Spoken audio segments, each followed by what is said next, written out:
Martha, it's good to see you. And you, Clive. Jill? Otto said you'd been attacked by a Kashik. What exactly happened here? Those skies are what happened. Not long after they fell dark, we had our first visit. There were hundreds of them. Tried to storm the hill. Only a handful made it up here, but that was more than enough. The rest are still down there now. And while we have a few willing fighters holding them back, they're sorely outnumbered. What do you think, Clive? That we join the fight? I thought you'd never offer. Now, where I need you is the Fallen Gate. That's where the fighting is fiercest. Let the men know you've come to help. Something tells me they'll be pleased to see you. We're on our way.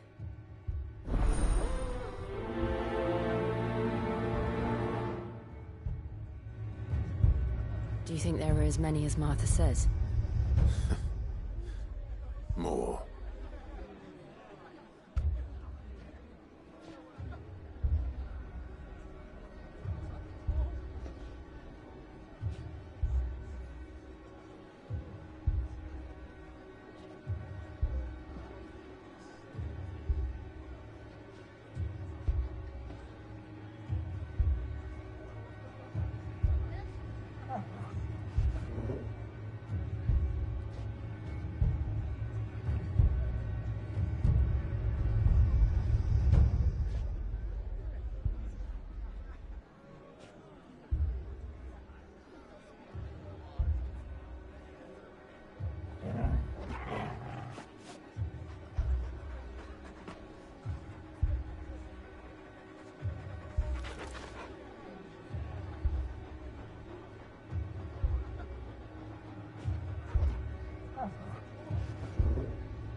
If they ain't clawing at the gates, they're climbing up the cliffs near the lift.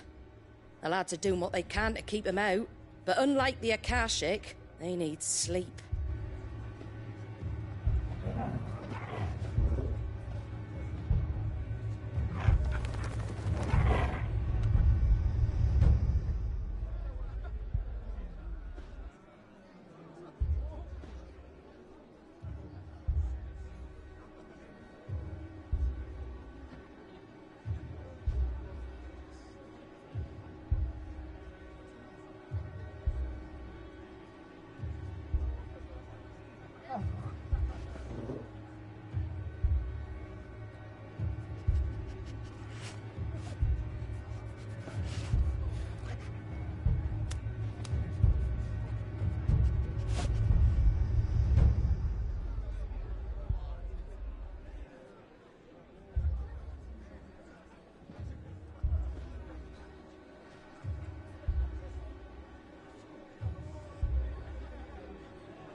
You don't think they've abandoned us, do you? Them not. Not a chance.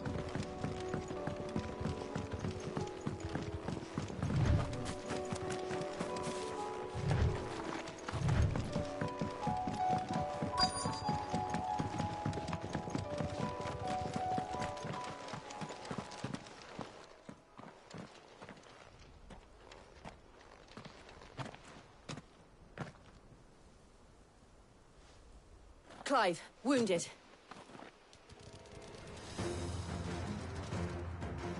We deal with the Akashic first.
These men don't have the look of hired swords.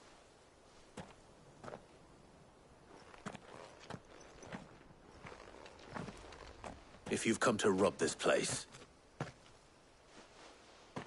You are mistaken, my Lord Rosfield. We're here by Madame Martha's leave. how do you know my name?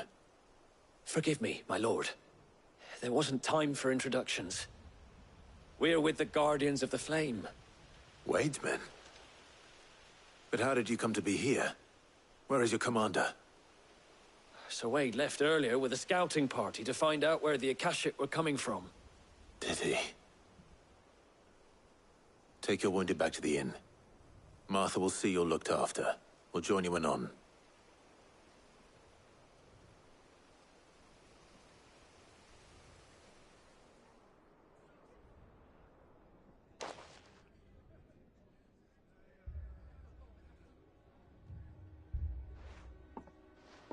And to think you took them for thieves. A fine reward for holding off the horde, that is. When did Wade and his men arrive? Not long after Rosalith fell. The Guardians asked me to shelter some of them that had lost their homes. They were making ready to leave just as the skies turned, and we agreed it was best we stuck together. Martha! Trouble! The scouting party's almost at the lift, but they got a pack of Akashic snapping at their heels! And they got wounded with them! They're not gonna make it! Damn it all. We'll worry about them, Martha. You look after everyone here. If any can still fight, send them to the lift. I will. You two be safe now.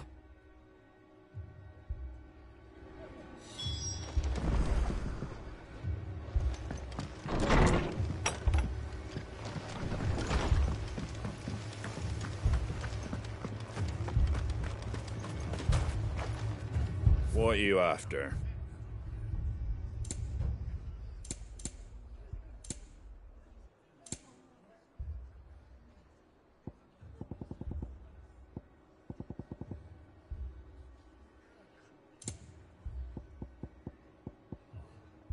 That all, is it?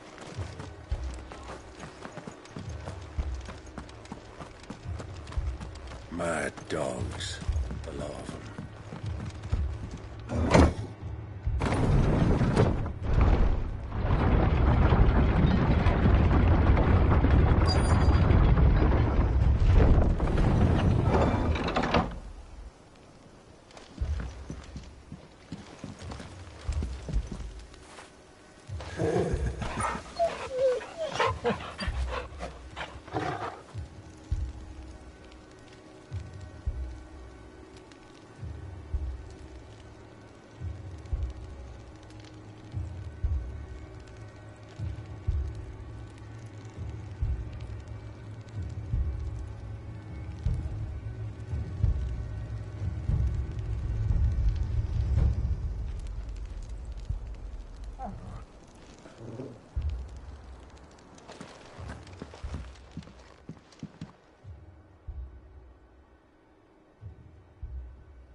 Squire, I need you to get those who can still walk up the lift to Martha's. But what about... I didn't ask, Oscar. Sir. So Wade. Lord Rosfield. If you aren't a sight for sore eyes. Martha seemed to think you might need some help. And by the looks of it... We thought we could sneak by them. But we didn't know there would be so many. How could we have? Behind you!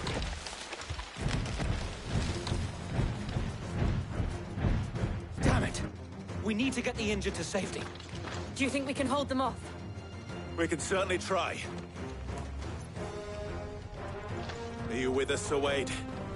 Always. Then let's do our duty.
Is anyone hurt?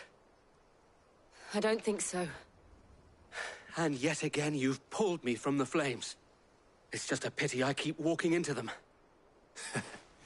You've never been one to shy away from danger, Sir Wade. Like any shield worthy of the name. I see you're all in one piece. Martha! Is something wrong? The lookout saw smoke coming from down Eastpool way. Too thick to be a hearth. A second horde. Feel like finishing the job. Always. Jill and I will make for Eastpool. You'll need to move the injured without us. Don't you worry about them. The moment my men are safe, I'll follow. Good luck.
as quick as you can and get me back out there.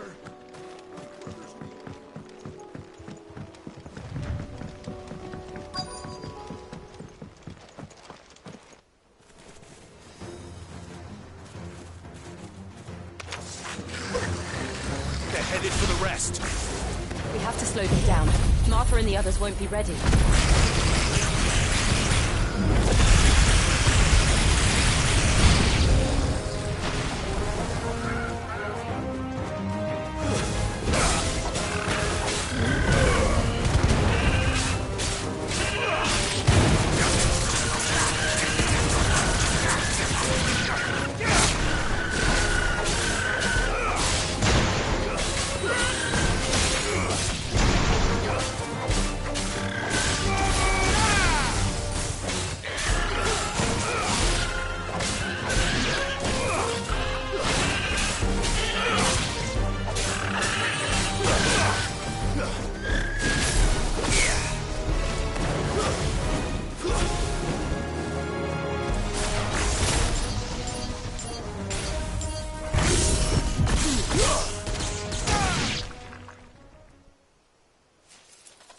Something's coming. Apologies, my lord. Did I miss anything? Only the first round, so wait. Shall we?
Do you see any more?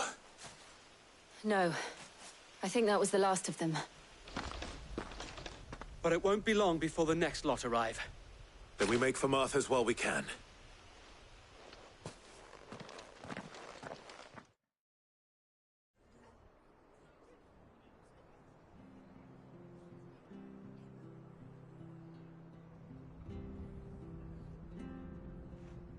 What did you find out there? The same as Sir Wade. Scores of Akashic. Well, wherever they came from, they're gone now. Our lookouts say the lowlands are clear. Hopefully we'll have enough time to lick our wounds. How many of your men were injured? A damn sight less than if you hadn't turned up. Thank you. It was a hard-fought victory. But as long as the skies remain dark, I fear the Akashic's numbers are only going to rise. It's not a matter of if the Horde will be back, but when. And whether that's sooner or later, we'll need to be ready. The inn here affords a good view of the land, and is easily defendable.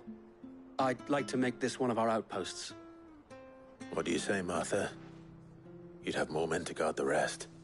Well, when you put it like that, of course they can stay.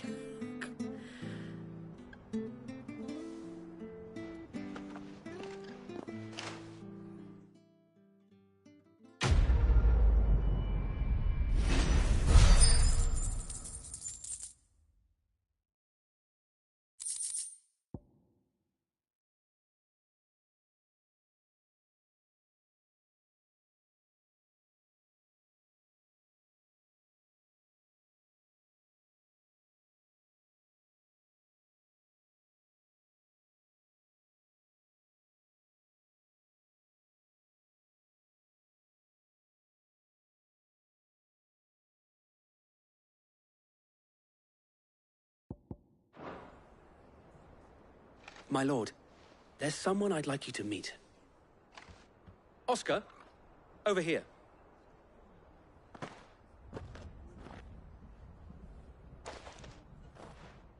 It is an honor to make your acquaintance, Lord Rosfield. I am Oscar. Oscar of House Murdoch. Murdoch? I wasn't aware the Lord Commander had children. Oh, he didn't. But his brother, my father, did. I am Sir Rodney's nephew. Well, go on, then. It's not for me to ask him. Yes, Sir Wade.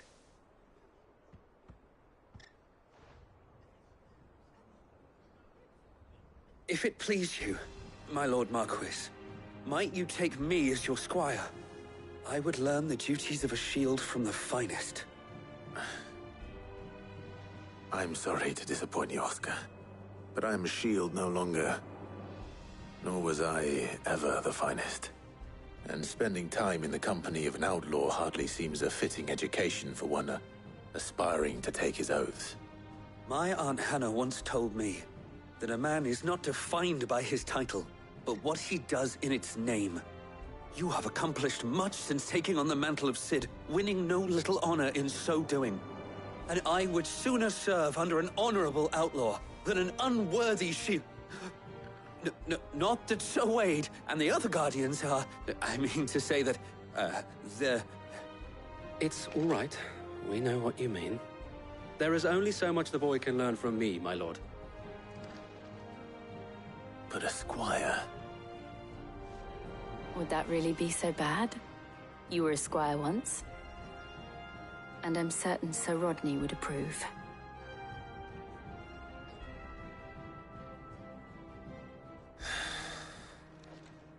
Know that I'll show you as much leniency as your uncle showed me.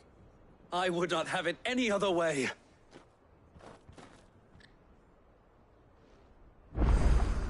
I will not let you down, Lord Rosfield. We shall be staying here for the time being, and not just for the ale.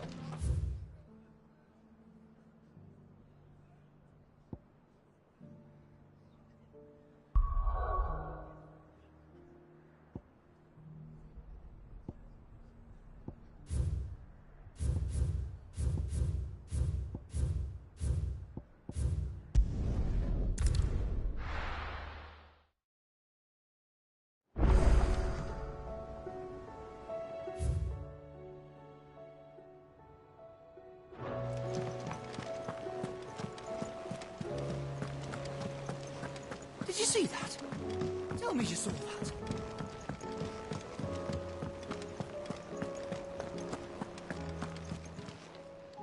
How may I help you today, Clive?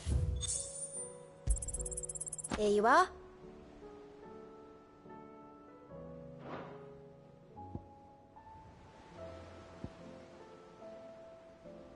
Come again. I may have more for you.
Seems the hideaway has lost its appetite.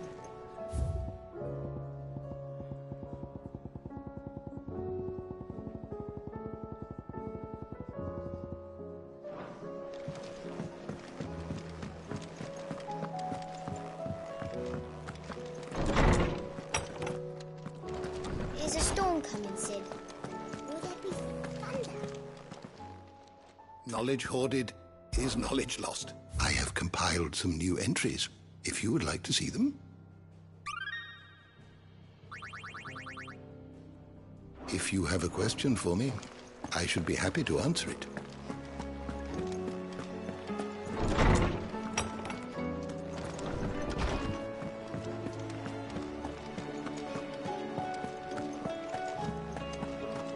Did you see the pair that got hauled into tires?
Sid, your new companion appears much more formidable than your uncle.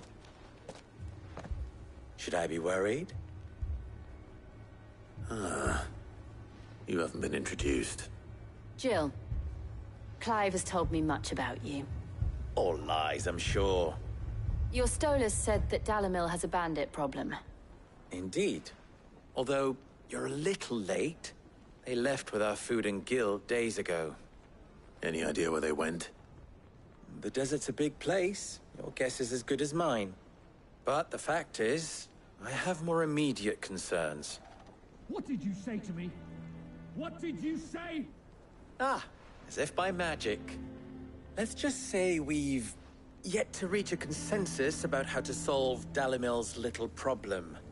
And at this rate, it won't be the actions of the bandits which prove to be our undoing. It will be our own. I've tried reasoning with the dissenting parties, but even the Desert Hare has limits. Perhaps we could talk to them. What makes you think they'll listen to us? What makes you think they won't? She makes a fair point, Sid. And you won't have wasted much of your precious time if you fail. They're just across the courtyard.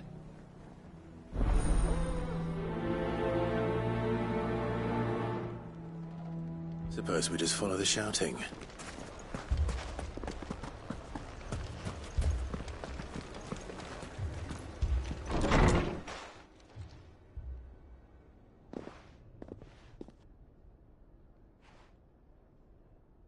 You wouldn't talk like that if it had been your men whose throats were slit. Blood for blood, it's the only way. We hire mercenaries and have them mount the bandits' heads on our walls as a lesson to the rest. And what happens when those mercenaries are slaughtered like your men? Are you going to hire more? We're better off using that coin to buy food and supplies. If we hire mercenaries, the only thing we're buying is the bandits' ire. And you cannot fill empty bellies with that. Do you hear me? But what happens when they come back? Maybe it'll be your throat that's slit. That's enough. Both of you. Any more of this and I'll throw you out myself. Come back when you're ready to talk like adults.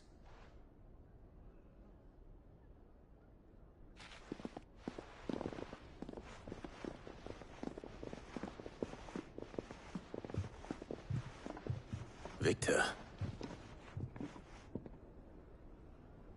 What's he doing here? Sid. And Lady Djil. What brings you here? I was about to ask you the same thing. Costness is in chaos, and the markets have all but ceased to operate. The Briar's Kiss here in Dalimil is the only place I can reliably obtain supplies. I was here to do just that when Master Lubor told me of his troubles. He thought I might be able to talk some sense into these fools. But if you're here, I suppose his patience must be waning. Who are those people? Those were the thorns in Lubor's side.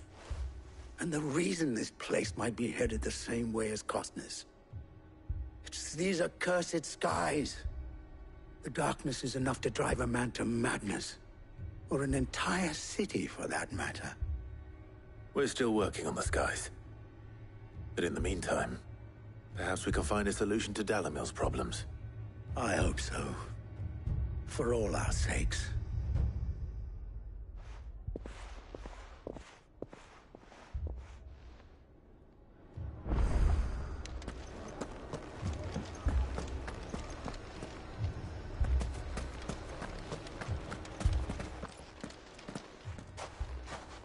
So, you see my predicament? What I saw was a room full of people who were angry and afraid. And with good reason by the sound of it.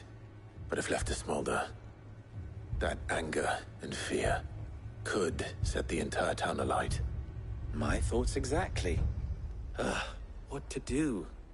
Both sides wish to protect their homes and livelihoods, if only they could agree on how. But as long as they are divided, we are vulnerable. And if there's one thing bandits like, it's an easy target. What would Sid the Outlaw suggest? Well, if it were my namesake, he'd let them choose for themselves and be on hand to pick up the pieces when it all went wrong. That sounds like a recipe for disaster.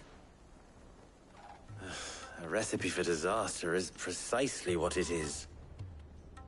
But perhaps that realization would be enough to make them question the ingredients. While it's plain neither Conrad nor Natalie will countenance the other's proposal, it may still be possible to make them doubt their own. Before presenting them with a third option. And that would be? To pool our resources and save the city ourselves. Why fight each other? When all that fear and anger can be directed at the bandits. It appears we have a plan of action. Victor, pay Conrad a visit. See if you can't convince him of his folly. I'll speak with Natalie. As you wish. Your faces are not well known in this town. That may prove useful. Don't worry, Victor and I will do most of the talking. You need only play along. Play along? What he means to say is yes.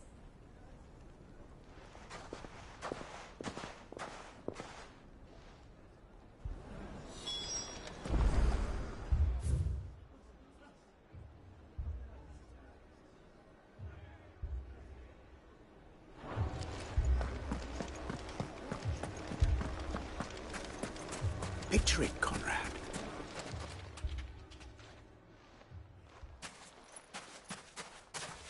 Ah, here she is.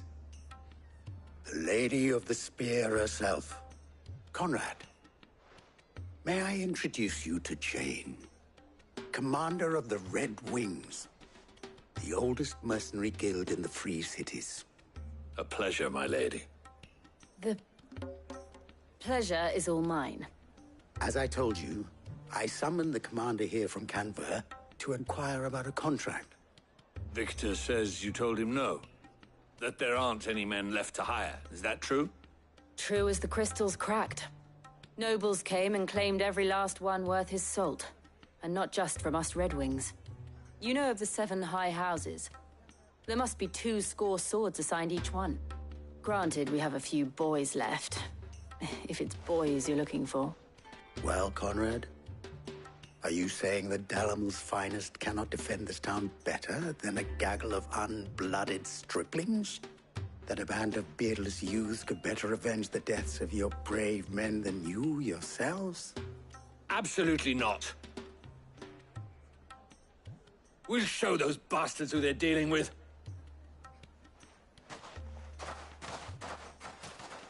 I can't believe that actually worked.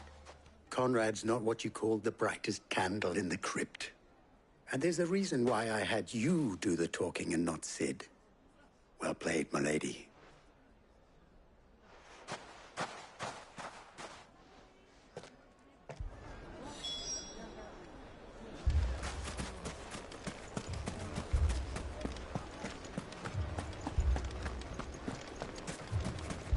My shop.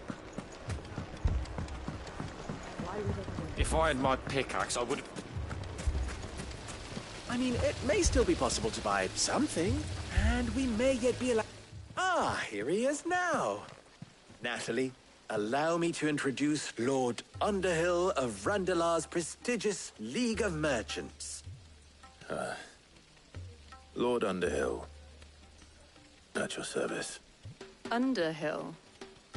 I was just telling the good lady of our conversation, my lord, and how you were lamenting the state of the capital's stores.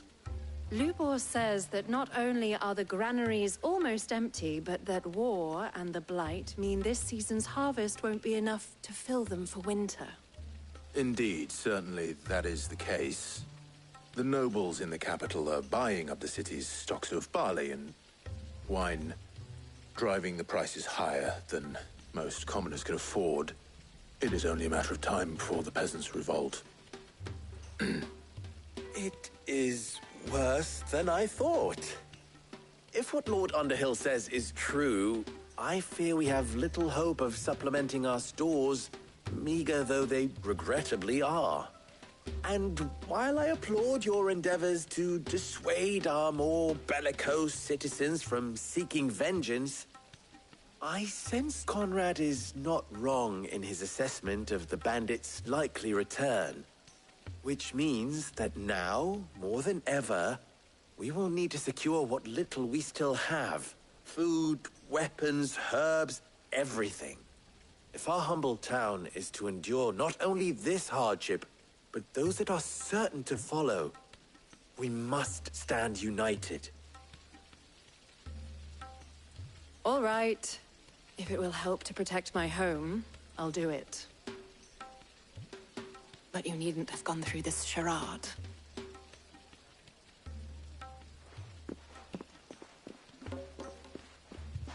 Thank you, Clive. Your performance was nothing if not workmanlike. She saw right through it. I didn't say it was good, merely that it produced the desired effect. Now, my scouts should be returning shortly. Meet me back at the Briar's Kiss, and we shall see what we face.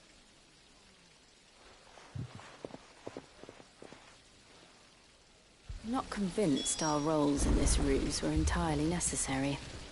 I don't know. Conrad seemed quite taken with you. What little we have. Mummy, I'm scared. Oh, I'm ruined. Good news, Sid. Both Conrad and Natalie have somewhat gracefully accepted their new roles. With time, they may even learn to... Time no longer appears to be the luxury it was before lunch. I take it your scouts found the bandits. Technically, it would be the bandits who found my scouts. It appears they march for Dalimil as we speak. All of them. You're not serious. They don't just want food, they want the whole damn town.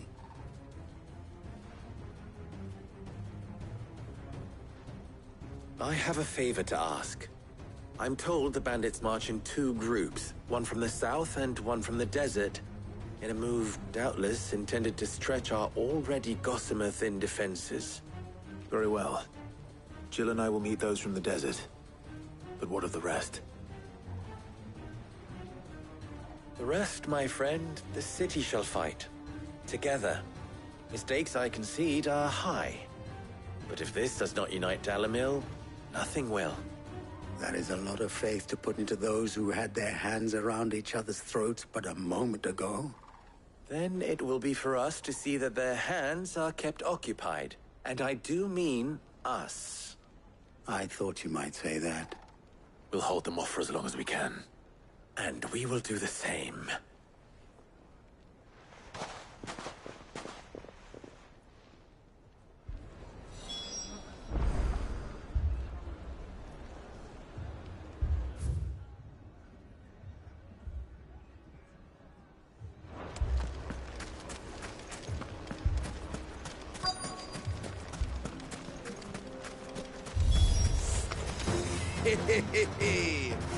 The women folk have come to welcome us. I'll take that one. He's all yours.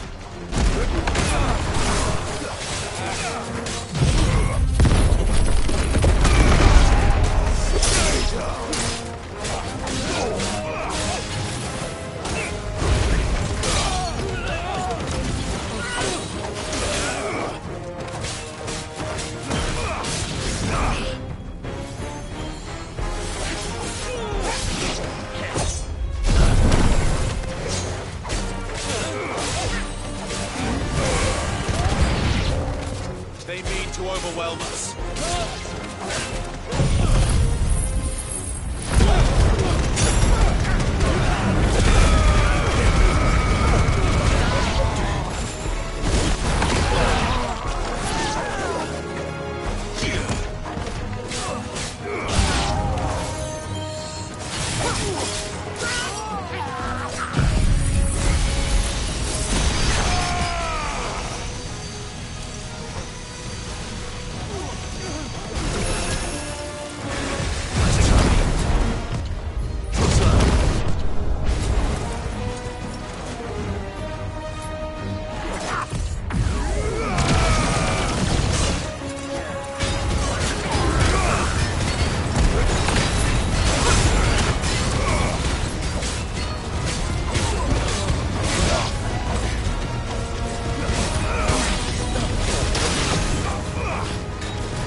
The townspeople.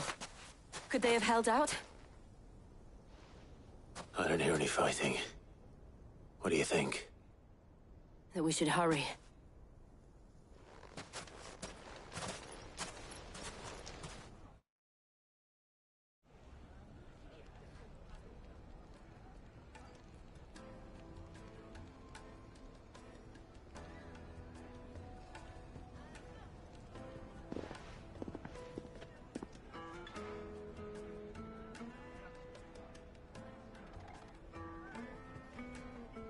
Natalie, I owe you an apology.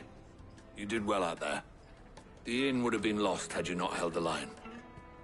Without you, there would have been no line to hold. You saved us, Conrad. You saved Dalimil. We all saved Dalimil.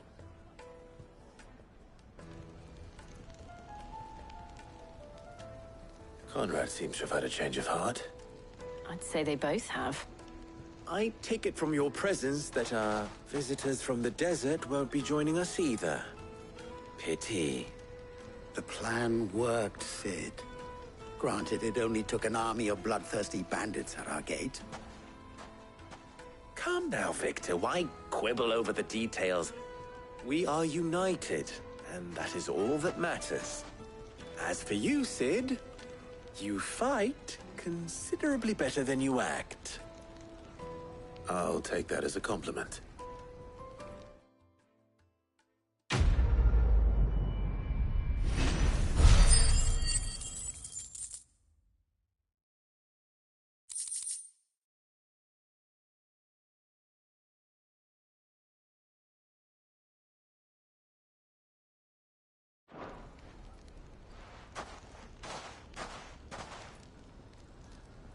Our friends seem to have things under control.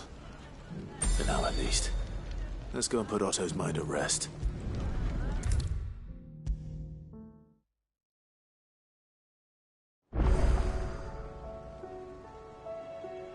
Was wondering when you turn up. Had owls from all our friends thanking you for your timely intervention. How is it you always manage to arrive at just the right moment?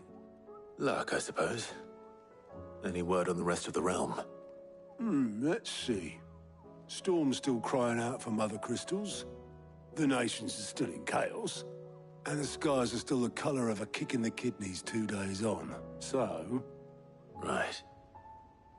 Clive, we knew this was going to happen. Well, not the bleeding skies part, but you take my point. Now's not the time to second-guess yourself. Now's the time to visit the infirmary. Talia says your brother's awake. Thank you, Otto.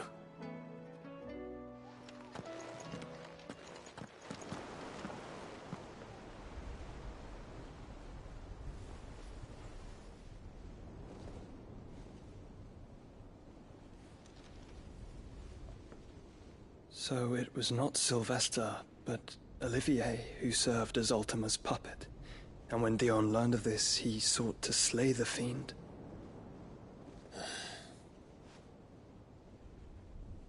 Only for his father to take the spear that would have freed him. Enough to drive a man to madness. Small wonder he hasn't stirred.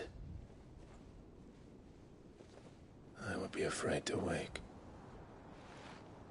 Had I but reached out to him sooner, warned him of the threat Ultima posed. But now, both an empire and her prince lie broken. Joshua, what do you know of Ultima?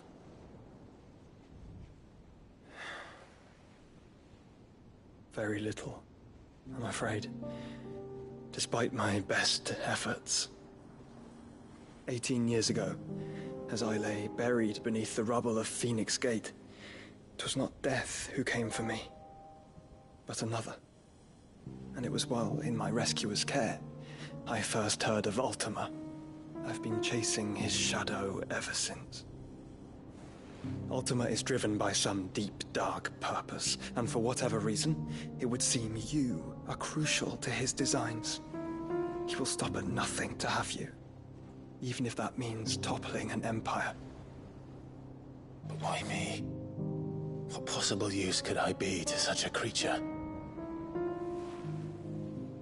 That is one of many answers that have eluded me. Yet, I am certain of this. It is not mere chance. You were chosen for a reason. All dominants carry within them the might of an icon. Nigh limitless power that is at once acutely limited. I wield fire, and only fire. And I only ice. 8 wardens for 8 elements. But you, Clive. You are different. You're special. Your abilities begin with the flames of Ifrit. But they do not end there. The fact Ifrit can even exist goes against everything we thought we knew of dominance. Perhaps Ultima has been waiting for one such as you, whose potential is truly limitless. I've encountered that thing several times now. If it or he, as you say, needs me, why hasn't he claimed me as he did the boy? Were I to hazard a guess, I'd say the two of you are somehow incompatible. His mind not properly attuned to your body. His mind? Mind, awareness, spirit, call it what you wish. But I believe Ultima to be an embodiment of the concept. This is why I struggle and fail to contain him here inside me. I'm sorry. Inside you? With every setting sun, I feel my strength wane. And though the Phoenix's flames mend the prison I have made for Ultima, they do so at a cost. We must find a means to bring an end to him before I meet my own. What were you thinking? It was that or let him take Clive. And I've always had a soft spot for my brother. But that doesn't mean you should sacrifice yourself to save me.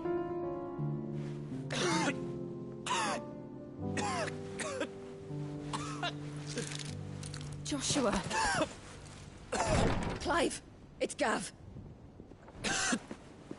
There's an army of Akashic at the gates of Canver.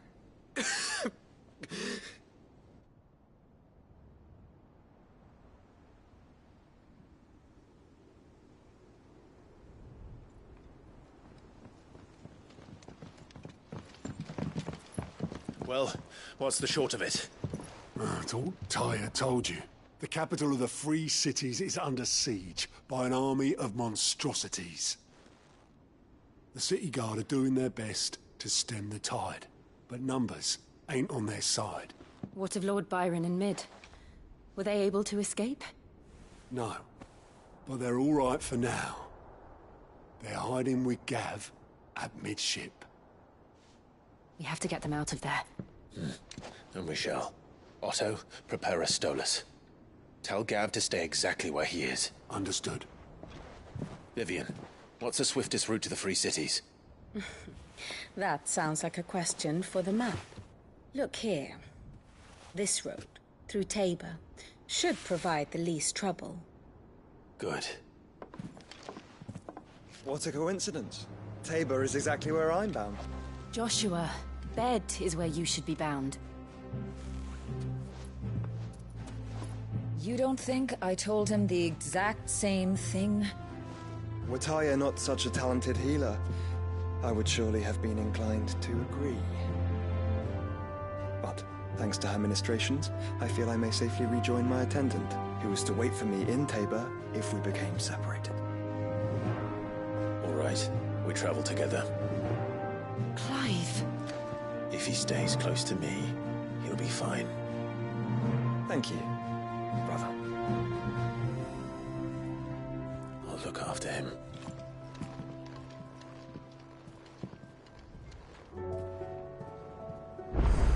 My attendant was with me in the Dominion before I primed. She would have watched the What will it be today? And how could it not?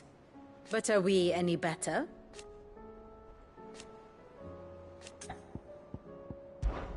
I cannot claim.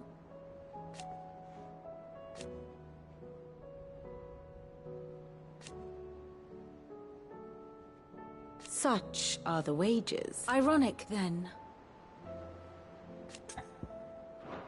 Godspeed.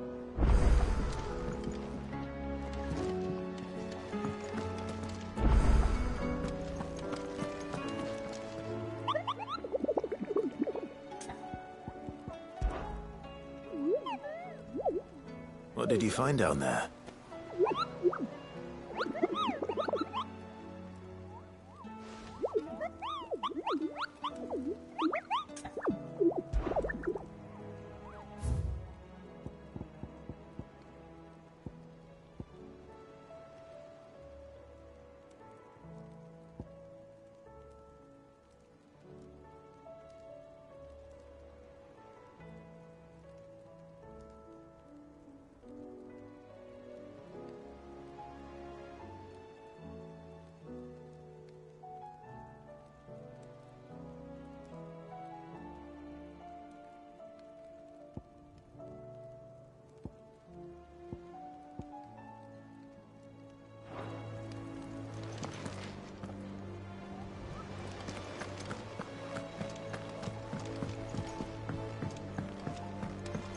Did you see that?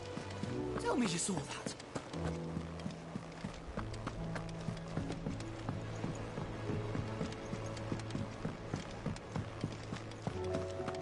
Seems the hideaway's lost its blasted book. With the skies as they are? Here, you put me in this situation, Clive. You can bloody well get me out of it. I need a hand with a recipe. Are you sure it's me you're looking for? I'm not much of a cook. I'm all the cook will be needing. Thank you. Remember Ivan's stew, right? Well, despite the look of the thing, and that awful stench, people wolf it down. So I thought I'd try making one of these supposed masterpieces myself. Had a peek at the book and gave it a go, but, well... It wasn't as straightforward as you'd hoped. Ivan had the same problem. Yeah, but this is my blimmin' kitchen, and I will not be outdone. So if you don't want to be seen as playing favourites, I suggest you lend me a hand.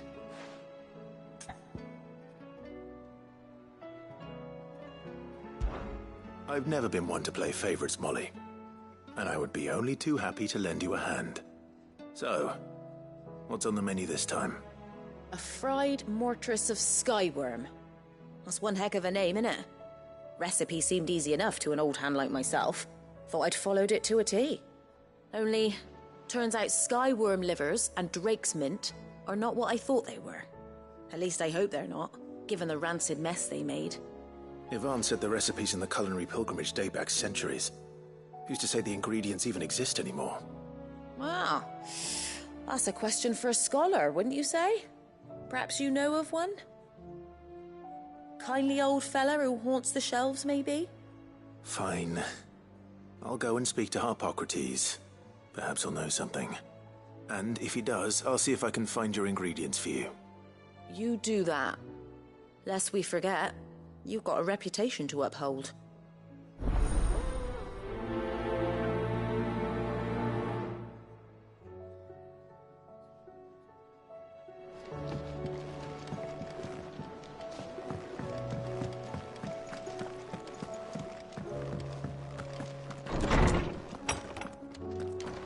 Is a storm coming, Sid?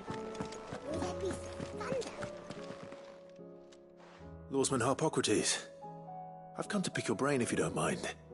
It's about the book you lent Ivan. Ah, Valisthea, A Culinary Pilgrimage, a classic. One of my favorites, in fact. The young man did a wonderful job with the Chance's stew. I do hope we shall be able to sample more such marvels in due course. That's actually why I'm here. I don't suppose you know where I might find skyworm livers and drake's mint. Ah, so the fabled Sandbrequois delicacy is next on the menu. Delightful. The descriptions of fried mortress never failed to make my mouth water. Now, skyworm is a somewhat antiquated name for the wyvern, their ground livers being the paste from which the mortress is made. Dragon livers. How very Sandbrequois. One would have thought the disciples of Bahamut would have a touch more reverence for their icon's brethren, but apparently not. I believe the specific dragon the recipe demands is the blueback wyvern, said to be the very color of the sea beside which it resides. So we know where to look for our liver. But what about the drake's mint? Saint's bonnet in contemporary parlance, a herb which grows along the North Reach coast. I gather that one can locate the cheerful yellow flowers by their heady scent alone, so I'm sure you'll have no trouble finding them. I may add that people once believed game was best served with the flora that sustained it in life, in which regard fried mortress of skyworm is undoubtedly a typical dish of the time. Meaning that if I find one, I find the other. To Northreach, then. Best of luck, Clive. And do save me a bite once the dish is complete.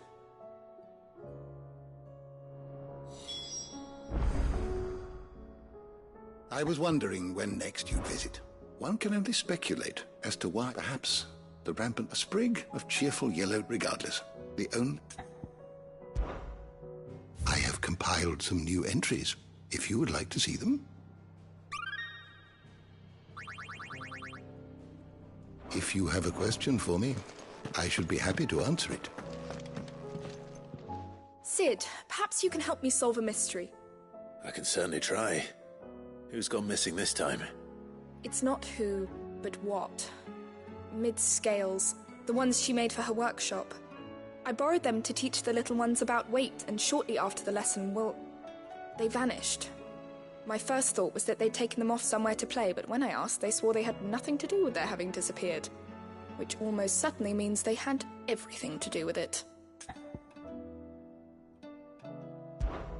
Perhaps a visit from Sid will jog their memories. I think it just might. Thank you. I don't like to imagine that my pupils would lie to me. But if they have, I'll have no choice but to discipline them accordingly. They were in the atrium when I last saw them. As always.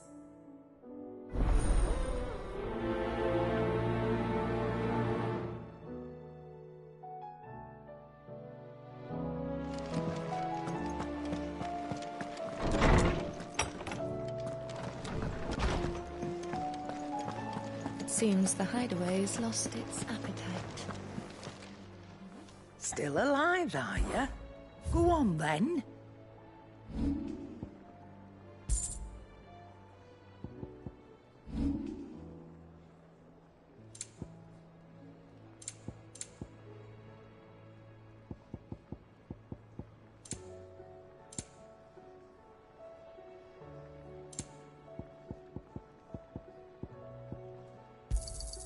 It'd better all be here.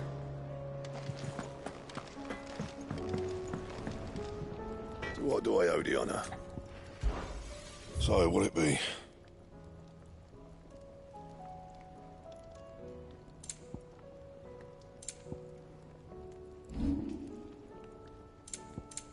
That it? Fine. What am I gonna do? But no more.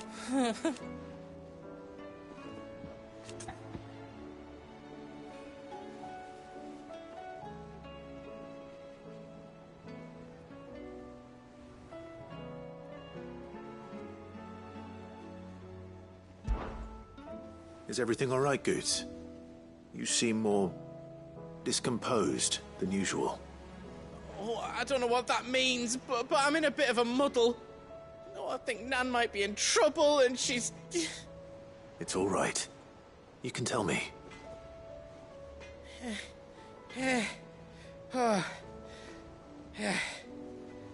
There was a trader came by.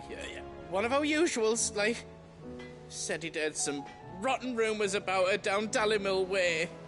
Folk are saying she's been selling to bandits and cutthroats and that. I mean, she's fond of a chance to make a coin or two, aye, but she'd never do business with baddies. Especially not the kind who go hurting people who haven't done out. I wanted to ask her about it myself, but I'm scared she'll give us a tongue lashing. She'd never give your tongue a lashing, though, would she?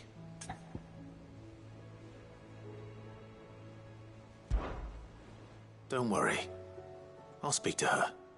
Oh, thanks, Clive. You'll let me know what she says, won't you? Of course. I'm sure it's all just a misunderstanding.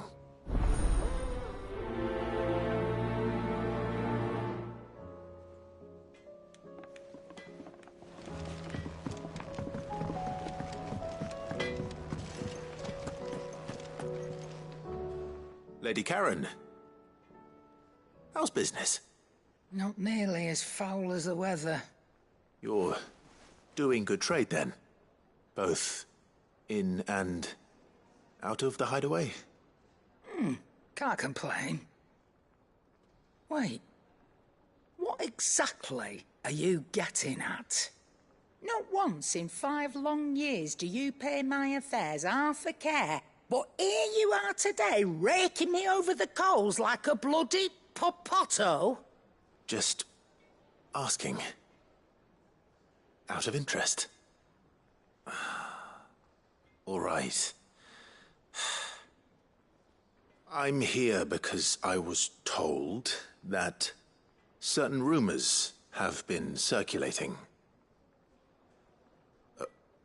About you selling weapons to brigands. Oh, are you?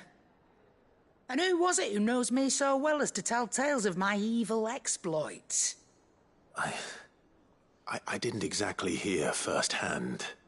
All I know is that someone in Dalimil has been spreading word to that effect. And what? You believe it? You think I'm profiting off the blood of innocents, do you? Look, I've done things I'm not proud of. Might be there were a time when I turned a blind eye to the wretchedness of the world so I could line my pocket. But that woman is no more. And you'd know that if you'd ever paid the slightest bit of notice. You're right, Lady Karen. I apologize. It was wrong of me to doubt you. Aye, it was. Now, I reckon you've got better things to do than pointing your do-gooding finger at a poor old woman. Of course. Good day.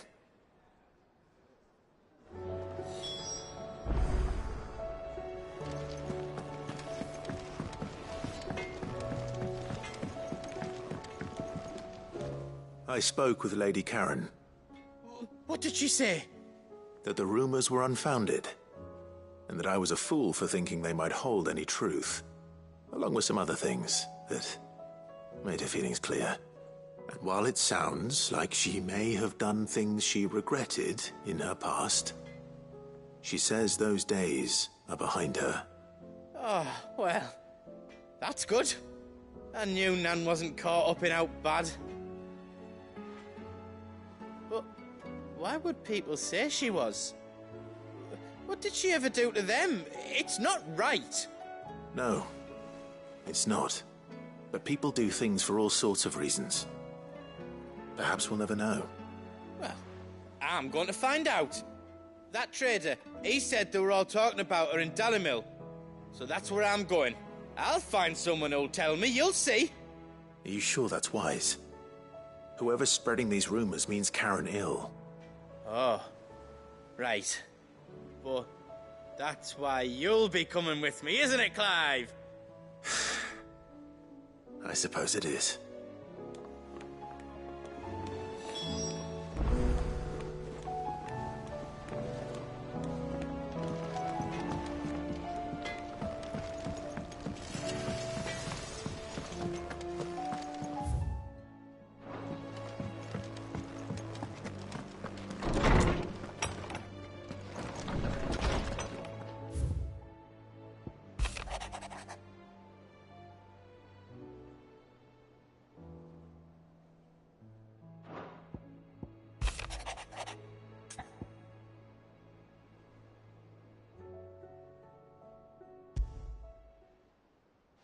Rutherford. Wasn't that the name of my uncle's manservant? Where would he be at Martha's Rest?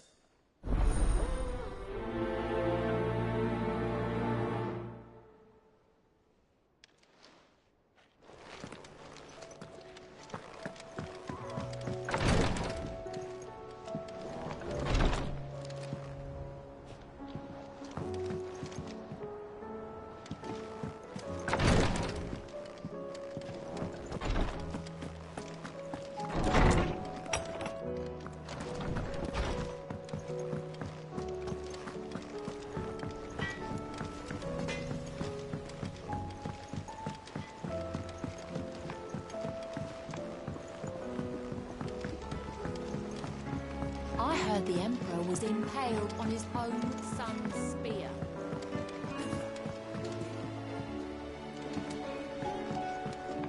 We're all gonna die! You hear me? The Akashic are coming and What do you reckon we should do? I say we should just...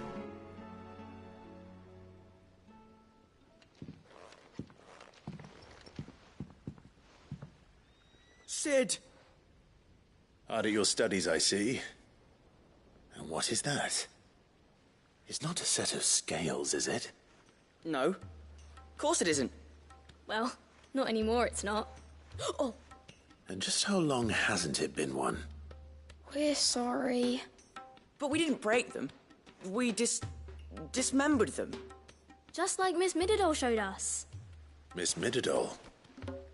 And why would she have you dismembering her creations? Because that's the only way to become a ninja-neer. Miss Mididol said, the best way to see how something worked is to take it apart and put it back together again. Well then, your work is already half done. Carry on. About that. The taking apart was easy enough, but it's the putting back we can't work out. Speak for yourself. The heavy thing goes at the bottom. Then...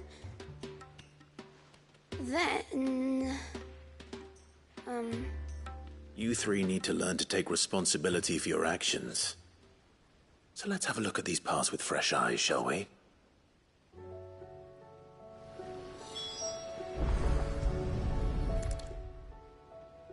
All right. Everything here was once part of Miss Mididol's scales. Every piece has its own role to play, and each is just as important as the others. If even one of them is missing, the scales won't work. So let's think about what those roles might be. You already know one of the pieces, the body. Its role is to support everything else. But what of the others?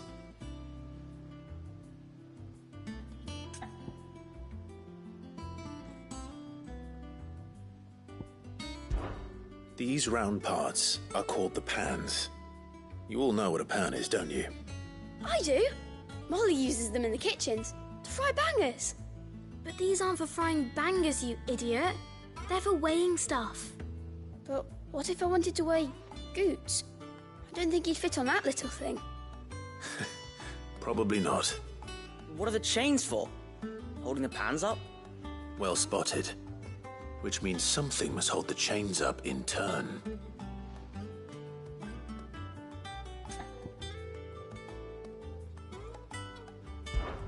This is called the arm. Why do you suppose that is? It doesn't look much like an arm. You're right. It looks more like a wing. Like a chocobo wing! You've ridden a chocobo before, haven't you, Sid? Will you teach me to ride one day? I'll think about it. Now, what do arms do? Hold things. So wait, maybe this arm holds things too? Good thinking. You're on the right track.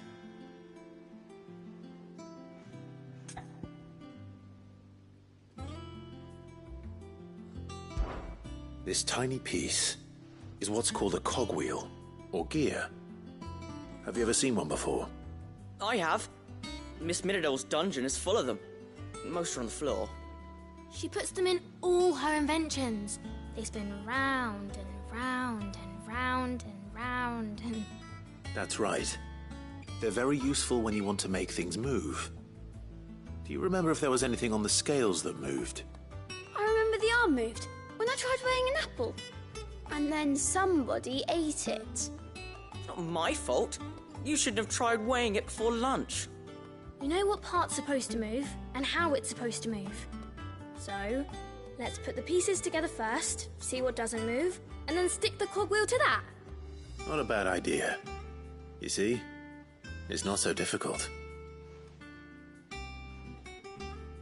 So, now that we've taken stock of the parts and learned what they do, what do you think? I think we've got it. Then here's what we'll do. You tell me what goes where, and I'll put the scales together. Well, obviously you need to start with the body. All the other pieces fit onto it, don't they? And the arms go on the body, just like real arms. your wings, if you're a chocobo. And then the arms hold the pans by the chains. Very good. Let's see if that works. There. All finished.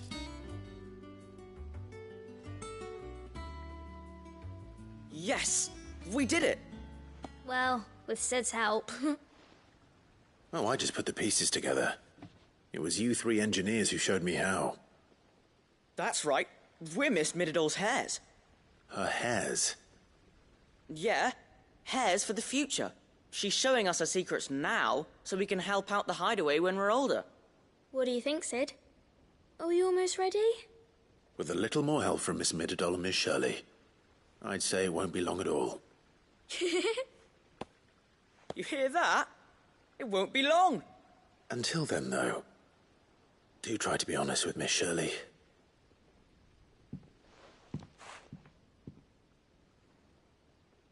Hey, look! We never used the cogwheel.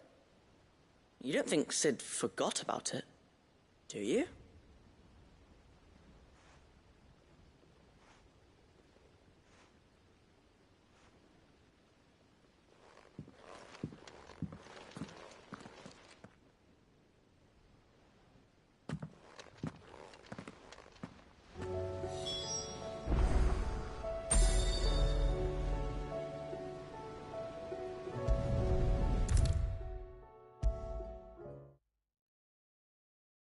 Is a storm coming, Sid? Will there be... Well, did you solve the mystery? It was as you thought. The children had the scales, or the parts of them at least. They dismantled them to see how they worked. Oh, no, Mid will have my head. Thankfully she won't. This might even have been her idea. Although I was the one who ended up teaching the lesson. I'm so sorry, Sid. I know how busy you are. I shall see that the children are properly punished. Please, there's no need. Mid seems to have taken the three of them under her wing. She's even calling them her heirs. She'd have them follow in her footsteps. And her father's.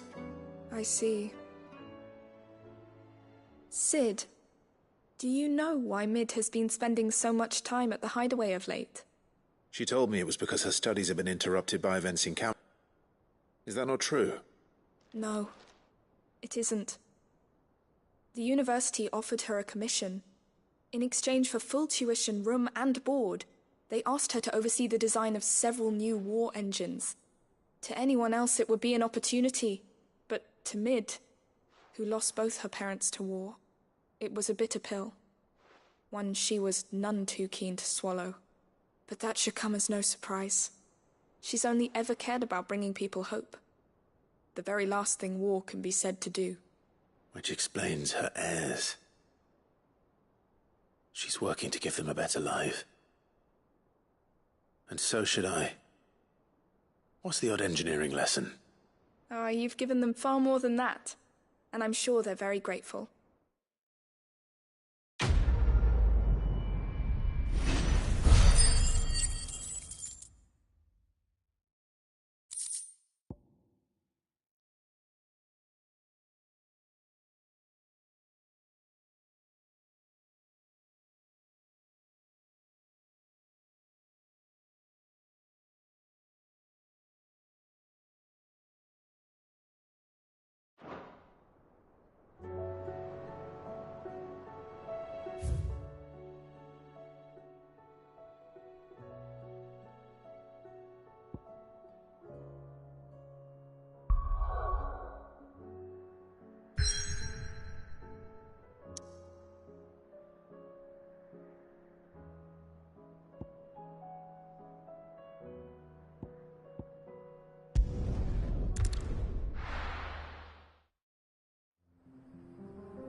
It's like a dream. The four of us out walking like we used to. Enjoying this, are you? Gav and the others could be in danger as we speak. You're right. I'm sorry. Yoto is a fine scout. If Kandor was attacked, she will already have begun gathering information. Tabor isn't far. We should pick up the pace.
We can use the ruins to cross the ravine. Assuming they would allow it. The echoes have a will of their own.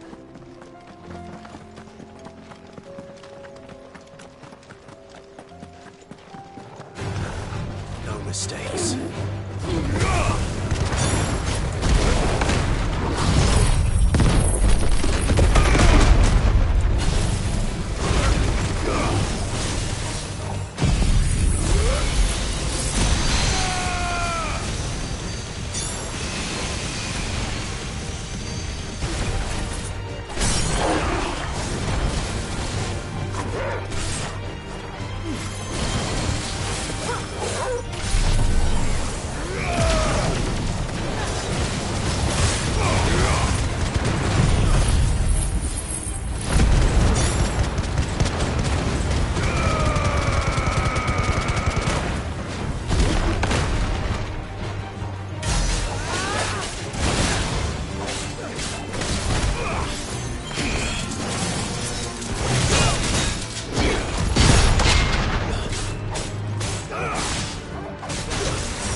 us about Yote, Joshua. She's strong-willed, loyal, and deadly. Blade. Much like Clive, but with better manners.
Do? Where are you off to now, then? Bound for the Free Cities, perhaps? Oh, no need to say if you'd rather not. We all have our reasons. Ain't exactly feeling like sharing with strangers myself at the mo. Truth be told, I could do with a bit of inspiration. Don't know which way to turn no more. Was doing a roaring trade back in Oriflamme. Right up until the poor Drake lost her noggin. So, thought I'd try me luck in the desert. Then the Fang went the same way. And don't get me started on the mess in the bloomin' Dominion.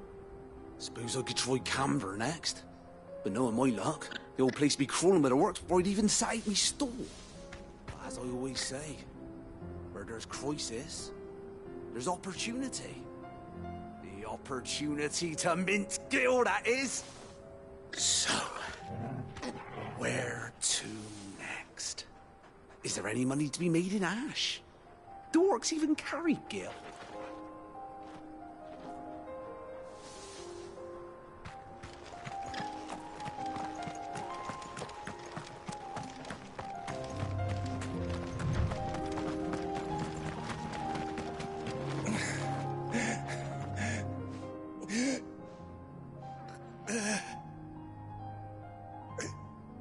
You're injured.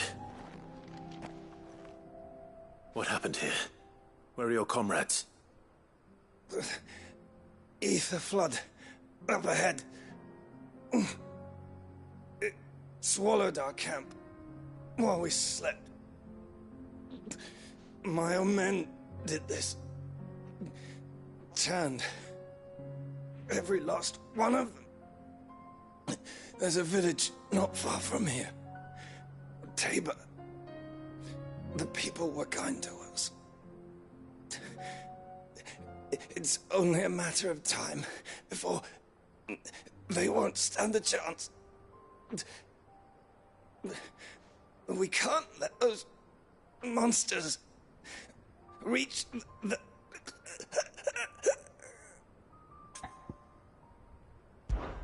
I'll go.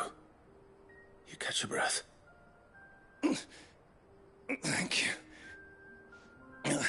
Our encampment is up ahead. Just off the track. They must not reach Tabor. Forgive me, Lord Cougar. Rest well, soldier.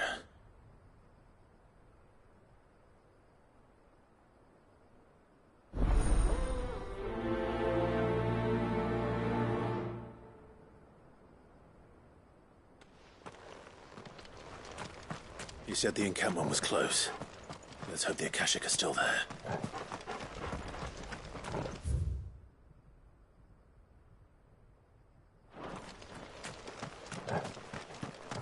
Another ether flood. They're everywhere now. We can't go around it. Then we'll just have to be careful. Right. I got here in time.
Someone there!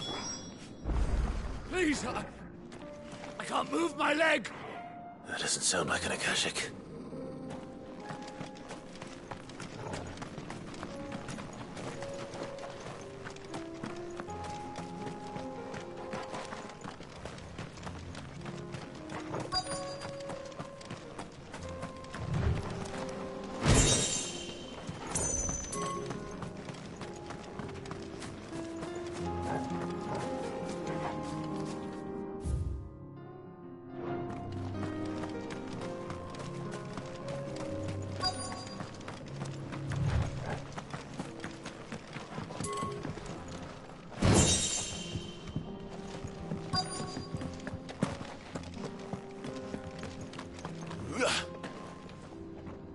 You're with the battalion?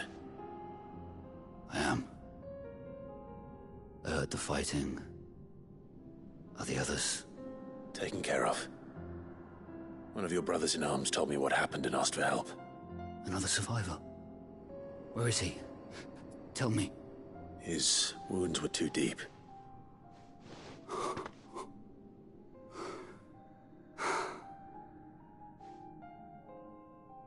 He was right to send you. Those things you slew are no longer my brothers. Tabor is safe thanks to you. Here, you've earned it.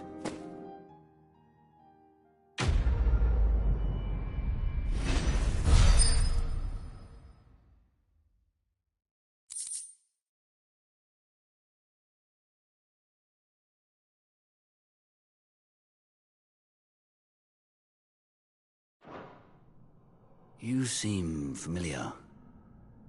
Have we met? You must have me confused with someone else. Wait. That scar. Son of a whore. You're Sid. I was there, in Cosnis, when you killed my brothers. I was there in Rosalith, when you killed my commander! My war with Hugo Kupka is over. I bear no ill will toward those who followed him. And what of my ill will? Coward! Draw your steel. Lord Kupka shall be avenged! Fine. If you insist. For Titan!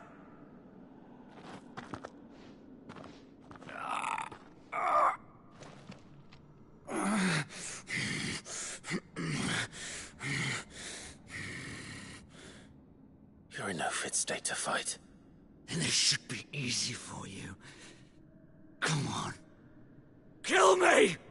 For what? The sins of your master. You and I have no quarrel. And I will not strike a man who cannot defend himself. No. I won't be deceived. Lord Kupka told us of your crimes. You are an outlaw. A murderer, not some man.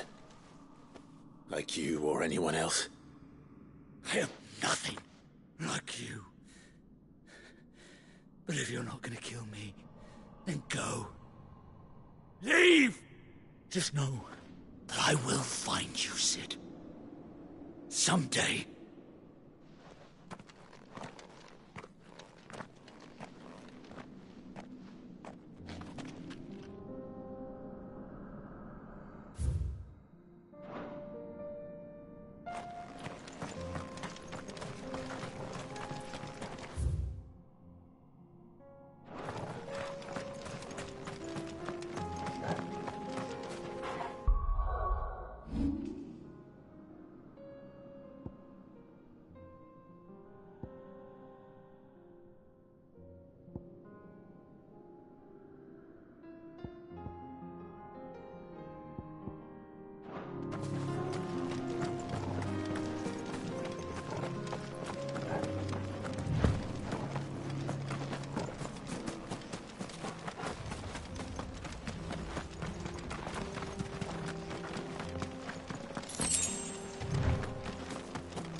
We're nearly there.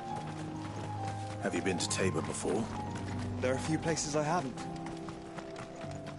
Welcome, travelers. We don't get many visitors here in Tabor.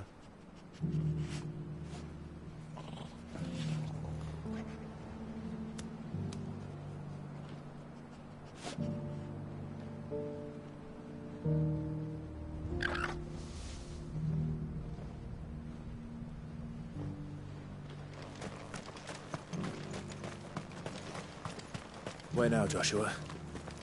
There is a residence just inside the city gates. She awaits us within.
Are you buying or selling?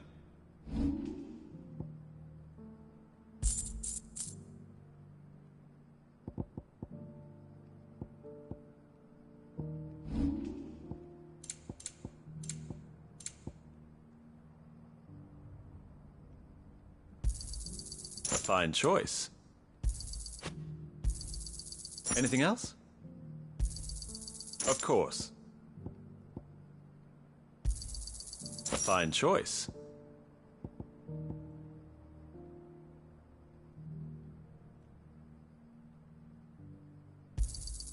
Anything else?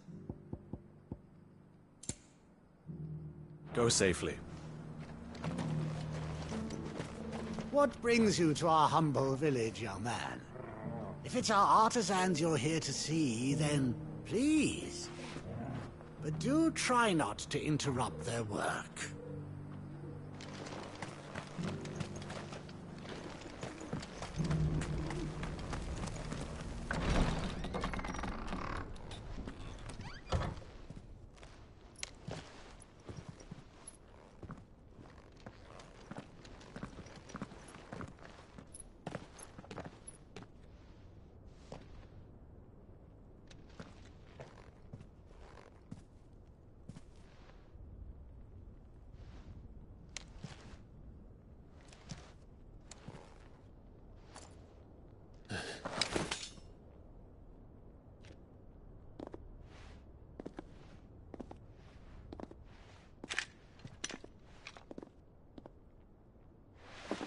My Lord Marquis, it is an honor. I am Yote, Knight of the Undying, charged with the protection of His Grace Joshua Rosfield, Keeper of the Flame of the Phoenix. Of course. It all makes sense now. Would you care to elaborate?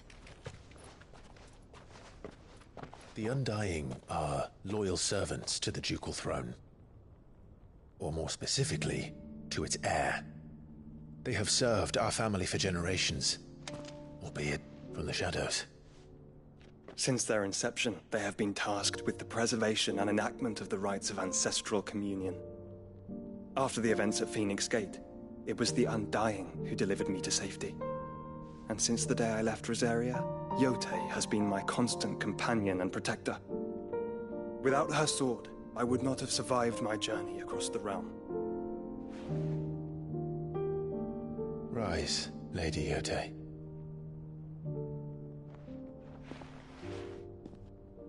You saved my brother. I owe you a debt I can never repay. I but did my duty. Come now. Tell us what you've discovered. Your Grace. It is as you feared. The vessel we spied off the coast of the Crystalline Dominion on the night of her fall. It was the Einherjar.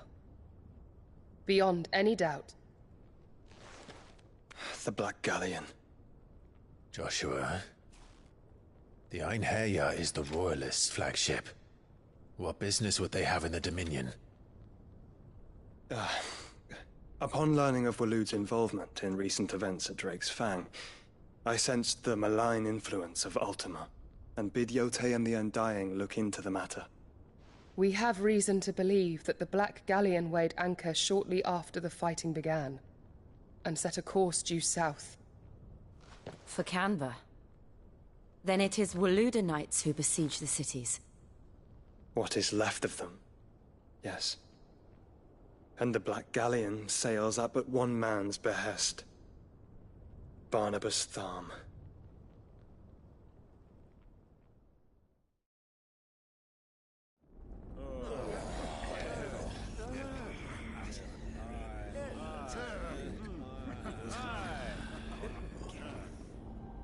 But are we truly safe here in the Agora?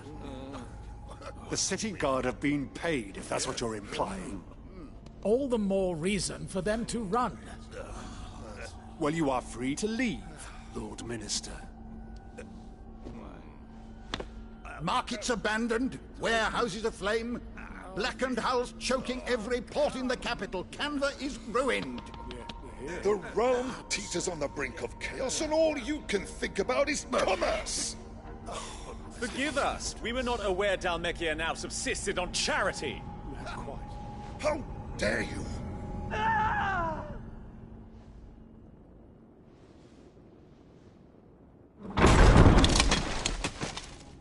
Distinguished members of the Council, you must forgive His Majesty this intrusion. What is the meaning of this? A trifle crowded, but I fear it will have to serve, my liege. Very well. My colleagues, do you not see? The king! He has come to save us from the Akashic!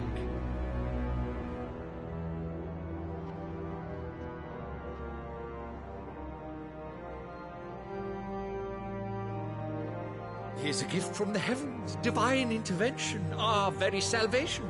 And of course, if it is compensation he requires, we would be most willing to negotiate a fair price for services rendered. Fools! Your ignorance unbecomes you.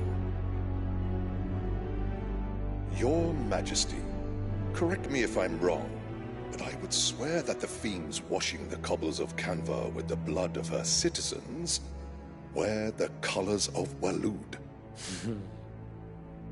Ha! So you do not deny it. Guards, fetter them, and see our guests to the dungeons!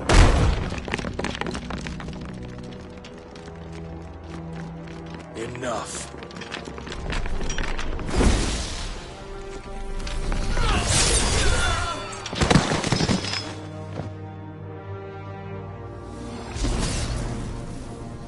Pathetic creatures.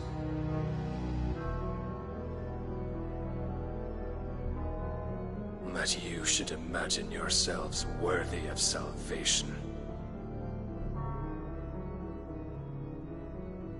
The girl is still here, somewhere in the city, her consciousness fair dripping with her late father's hubris. A consciousness to which Mythos is inextricably bound and inexorably drawn. See that he is made welcome. Yes, Your Majesty. Come, Mythos. Surely the prince's light cannot have sated you.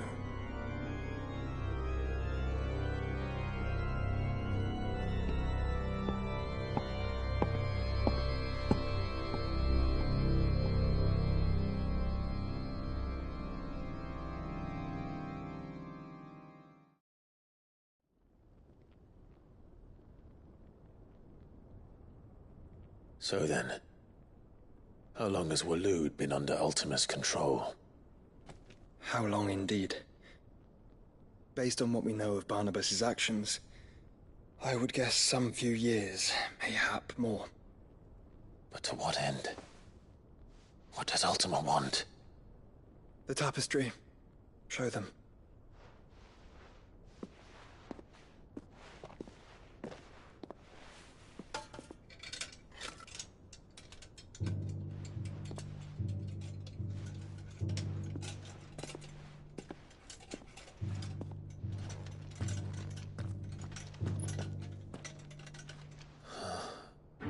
By the flames. Phoenix Gate, Drake's Breath, and now here. But what is it? It is old, ancient, even. Naught remains of the faith it represents, save what can be gleaned from the image itself. None could tell me what the one in the apothecary meant, even the Undying. But I believe it may be the key to discerning Ultima's purpose. That figure in the center, the one beneath whom the icons congregate, that I believe to be Ultima. He is a god, or at least godlike, his very existence beyond our ken. The icons, and by extension their dominance, are meant to be his subjects, and while some, like Barnabas, have accepted this role, Others have rejected it, like you, Clive, which is rather inconvenient, as it appears he needs you most of all. And gods don't like to be disobeyed. No, I don't suppose they do. Clive, may I tell Yote of the lake? By all means. Yote, I will be accompanying my brother to the Free Cities. Whilst we are afield, I would have you watch over those Clive has made his wards. Omielos delan tuisag ilith. Though well concealed, the hideaway lacks trained fighters to defend its occupants should they be discovered. But it is my duty to... As it has ever been my brother's duty, remember. If that is your wish, Your Grace. But please be safe. If aught were to befall you, You have my word.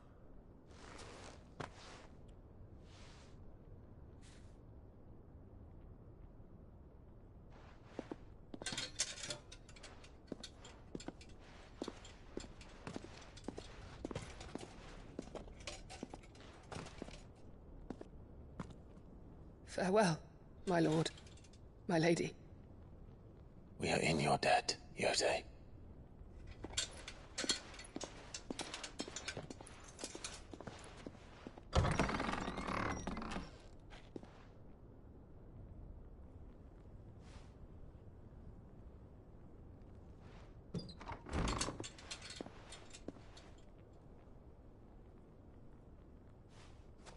Let's find our friends.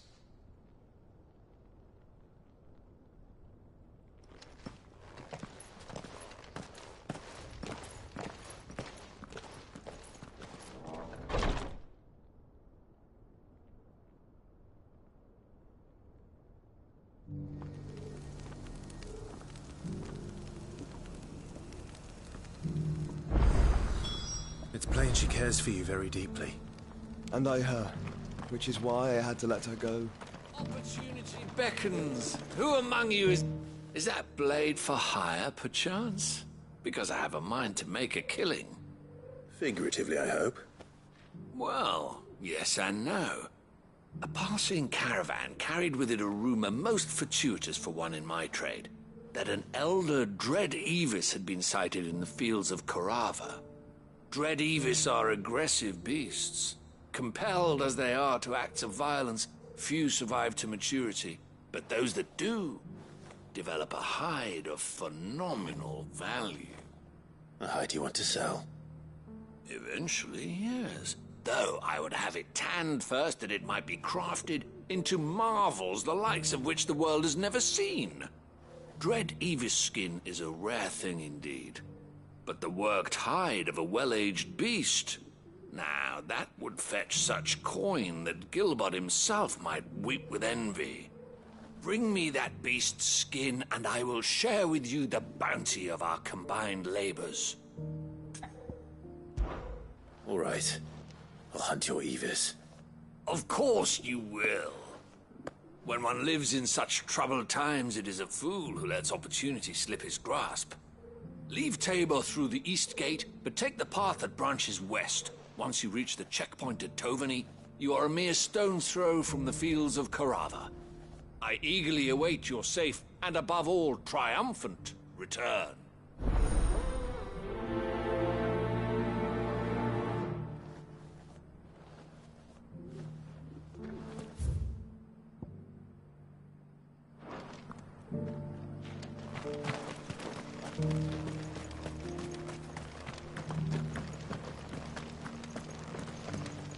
Careful how you pack that leather. Any crystals cracked. You! Finally. No one was paying me the slightest heed. Is something wrong? At the university, the students would hang on my every word. Sadly, this far from home, I'm just a vagrant greybeard. The university? You're a scholar. A specialist in ancient cultures, the most accomplished in all Valisthea, some have said. Not that I look the part in these tattered rags. In my heyday, no obstacle could have kept me from my studies. Yet here I am, a wizened windbag, bested by the many steps of Tabor. The answers I seek lying just beyond my enfeebled reach. Would you do an old man a kindness and brave the stairs in my stead? You'll be amply rewarded, of course.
Climb the stairs and memorize a few inscriptions for me. Assuming you know your letters, that is. Some courteous soul is rumored to have carved clues to Tabor's rich history into stones dotted about the village. 3 of them, to be precise. 1 each to the north, south, and east. I'm here in the hope that those carvings might shed light on a riddle I've been pondering for some time. Namely, the otherwise undocumented origins of Tabor's unique people. People quite unlike those of neighboring lands. I can't promise I'll remember everything perfectly. Remember what you can. I'll piece together the rest. Make for the domed pavilions, and you'll have no trouble finding the stones.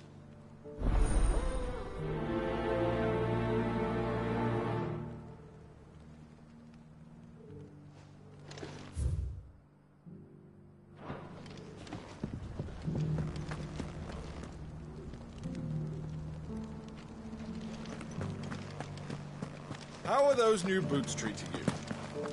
They're fantastic.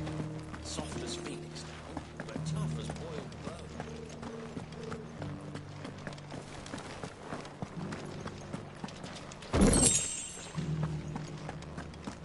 Why won't the sky go back to how it was? I don't like it. So it's these stones to Canva, and the rest of the boxes to Connor.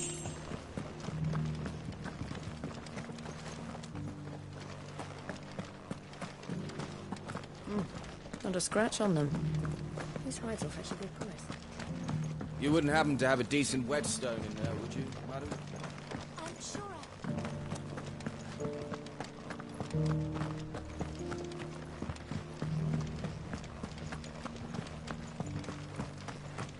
Thank you for the deal, Agnes.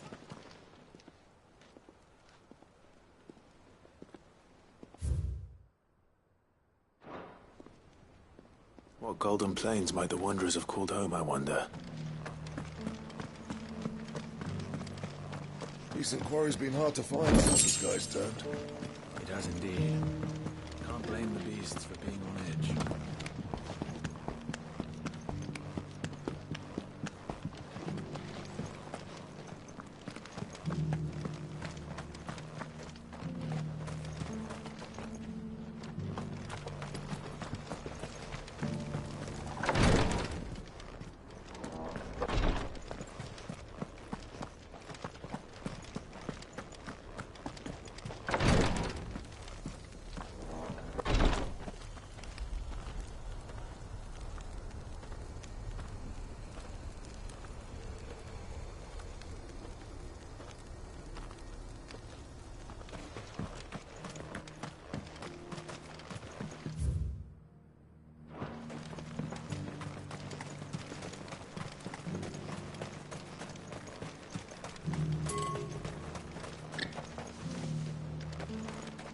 Welcome, travelers. We don't get many visitors here in Tabor.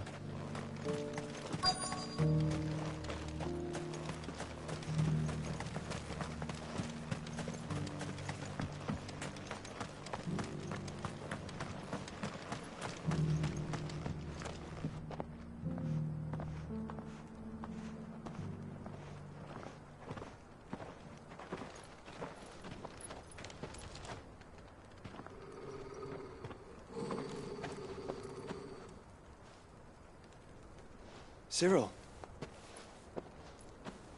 How fares the search? Well, Your Grace, my report shall be with you ere long. Ah, yes. Yotei is otherwise engaged, at my behest. And the duty of wardenship? Fulfilled. For as you see, I've been reunited with my first shield. I am Cyril, Knight of the Undying and bearer of the Burning Quill, charged with chronicling the mortal deeds of His Grace, Joshua Rosfield, Keeper of the Flame of the Phoenix, and rightful Archduke of Rosaria. I entrusted Cyril here with overseeing the investigation into Ultima's origins. Findings from his brothers and sisters afield are delivered here to be collated and catalogued. Just how many Undying are there? Not nearly enough, milady. Yet we are glad to give our all in service to the Phoenix. Such is, and has ever been, our creed. I see. You have your associates, I have mine. But you may now think of them as ours. That won't be a problem, will it? The Phoenix is our sun, and we but the shadows that quicken in his radiance. It is from the darkness that we serve, both him and now you.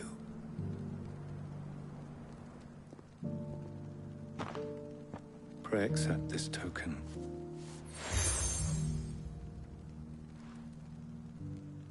For as long as you bear it, members of our order will reveal themselves unto you, if there is nothing further. No. You are dismissed. Your Grace.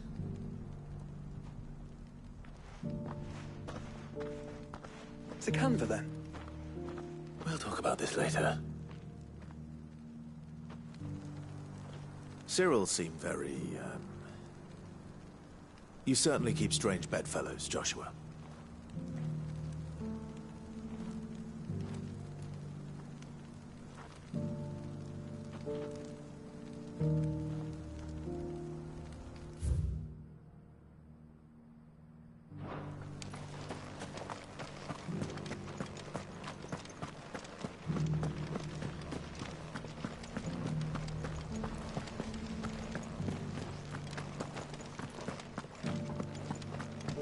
Beneath the flood, yes, and not a stone's throw away.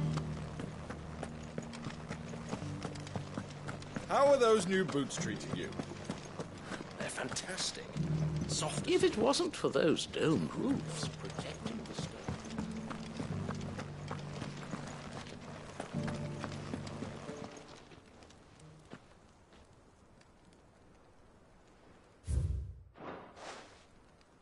Farmers must have settled here in Tabor.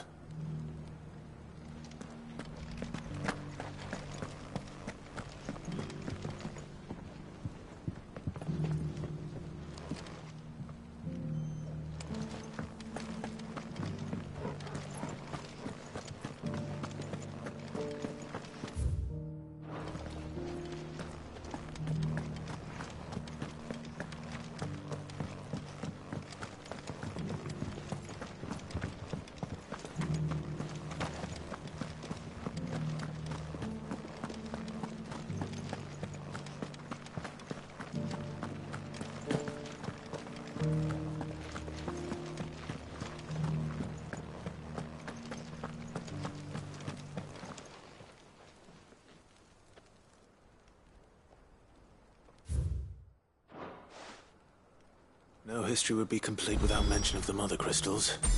I should speak to the old scholar before I forget.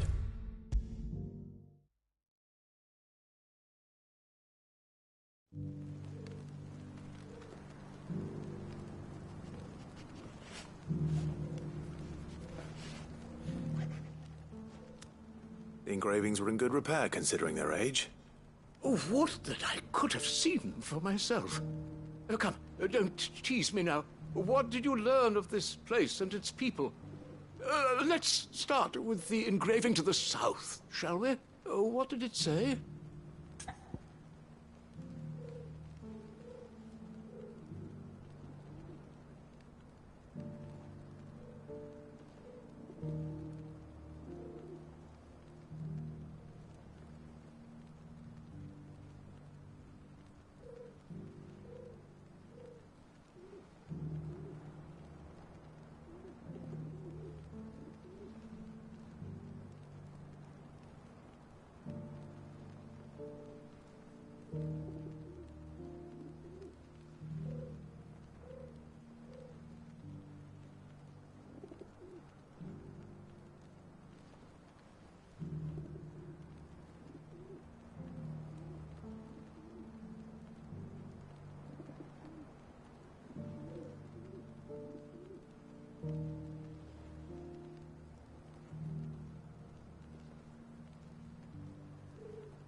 Guardians of the Crystal, the first stones of Tabor, sacred hold thy noble blood, till ends the mother's labor. I'm pretty sure that was it. Fascinating. It would seem the founders of this city were descendants of those fallen charged with protecting the mother crystals. But whatever could have driven the Guardians so far from their sacred charges, I wonder? The engraving to the north is next, I think.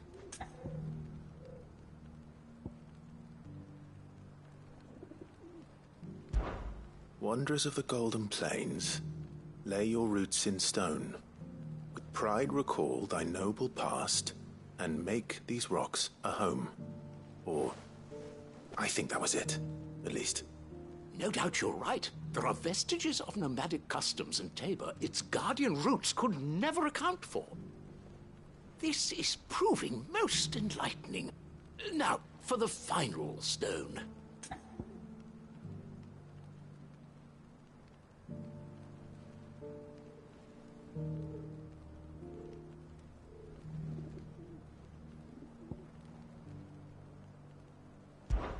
Children of the hunters, now tillers of the land, reap her promised blessing and give praise her gracious hand.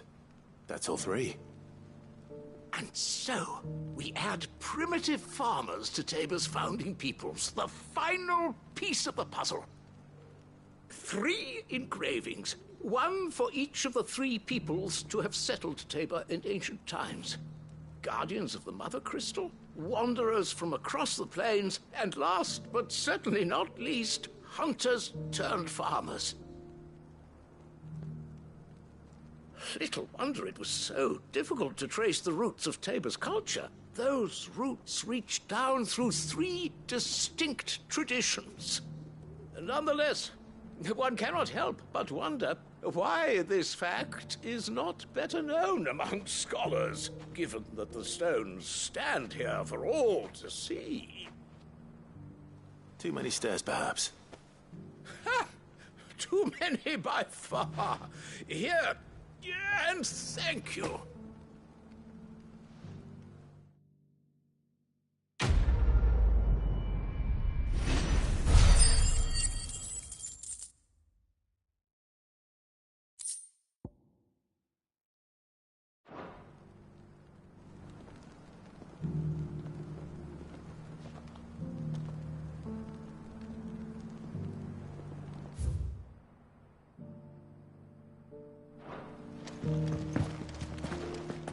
How are those new boots treating you? They're fantastic. Soft as phoenix down, but tough. Careful how you pack that leather. Any crystals...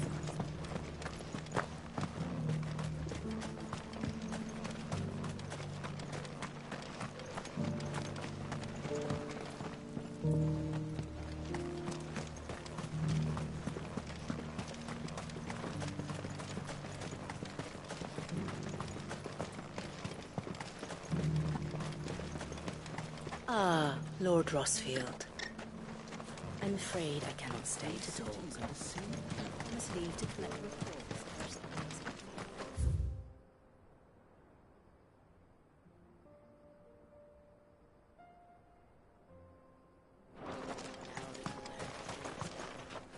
Brothers and sisters will no doubt reveal themselves to you too. Farewell, my lord, and may the fire...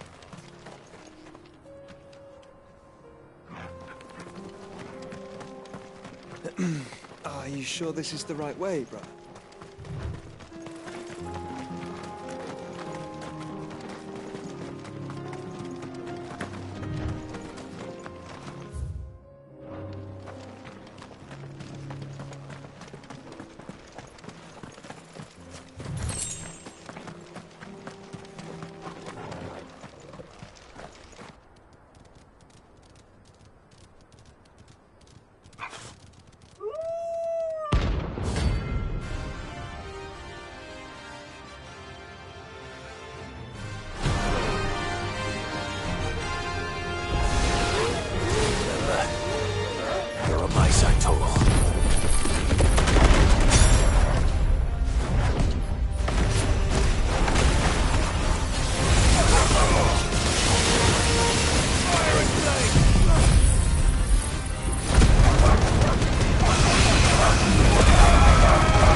Shouldn't have messed with the leader of the pack, eh?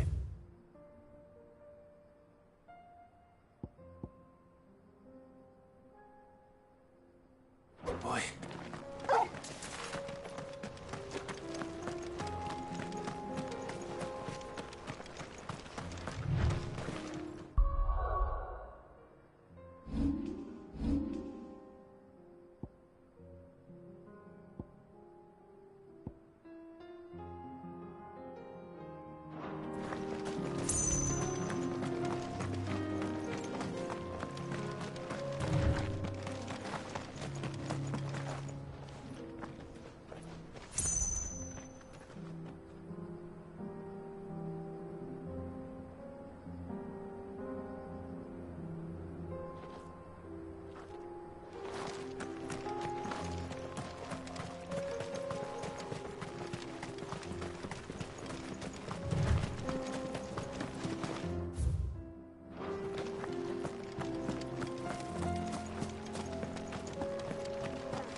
It's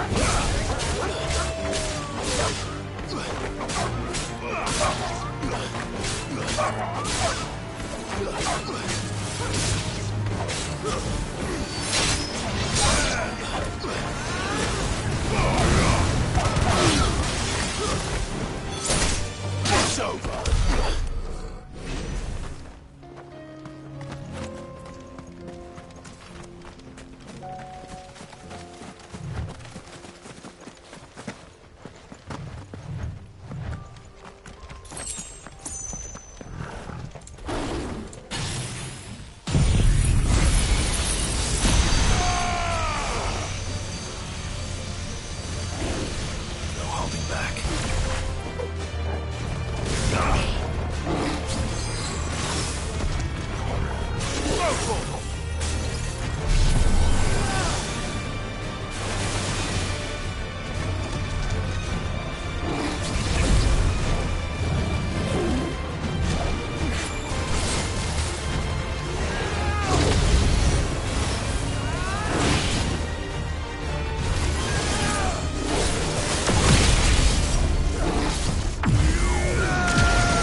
Still plenty of fight in him yet.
sooner.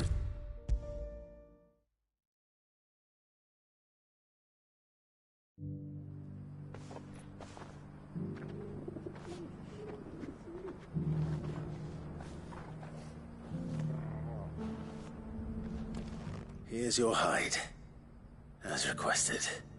I worried you might never return. Quickly, let me see it.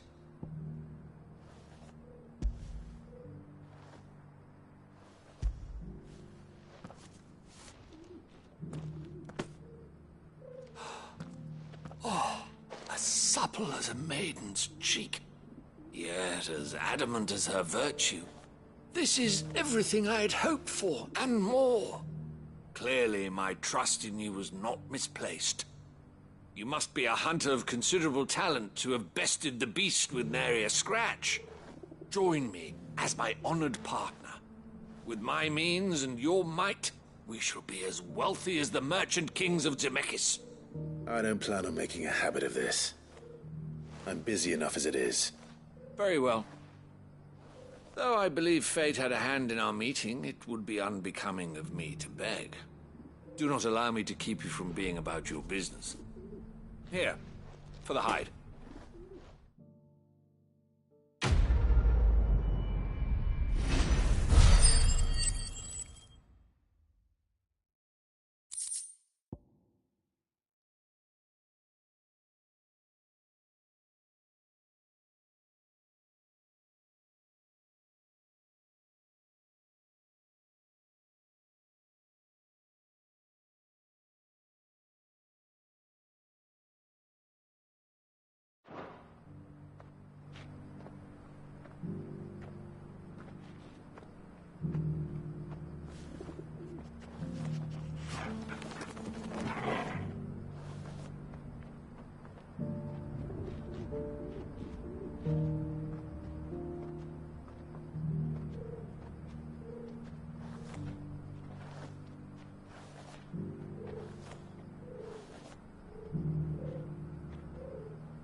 The bandits may be no more, but look what they've left us with.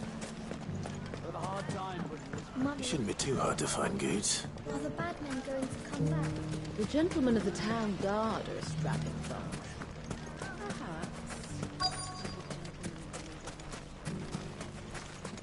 Could be I know something more. Clive, listen! I found someone who says he's heard the rumours about Nan. Have you? Go on. Tell him what you told me. All right. It's like I said. A wizened old crone by the name of Karen's been selling steel to whoever will pay her price, be they knight or knave. Says the more swords and spears she puts in people's hands, the more war they'll wage. And the more war being waged, the more call for swords and spears. And who will they all turn to keep them in steel? Why, the good Reaper herself. And you've seen this Reaper at work?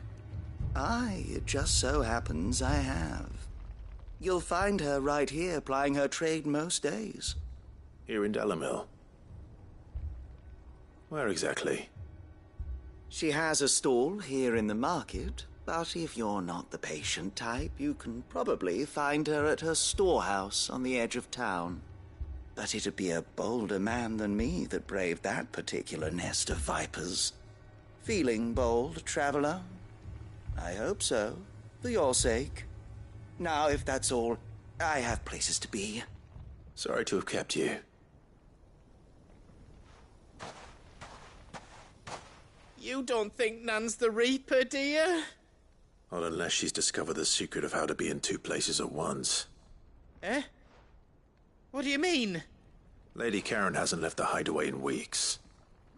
So who has been running this stall he spoke of? Good question. I'll go and have a look. And I'll visit this storehouse on the edge of town. All right, but be careful, Clive. You too, Goots.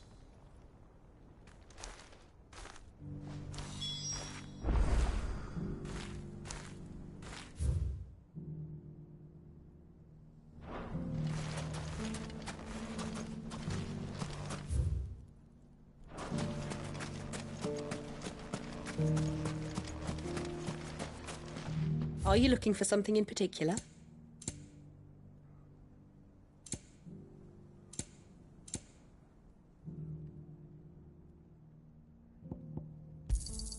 An excellent choice. Here you are. An excellent choice. Here you are. Go with Gilbert.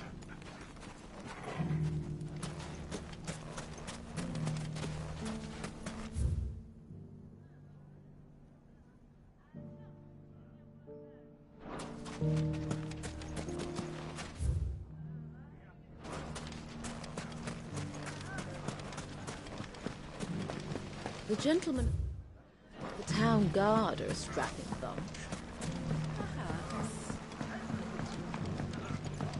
What a mess.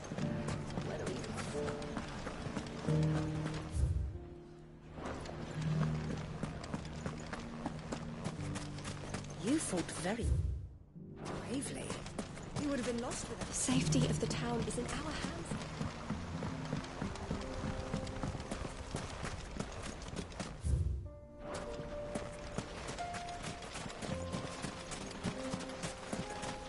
Time to brave the Viper's Nest.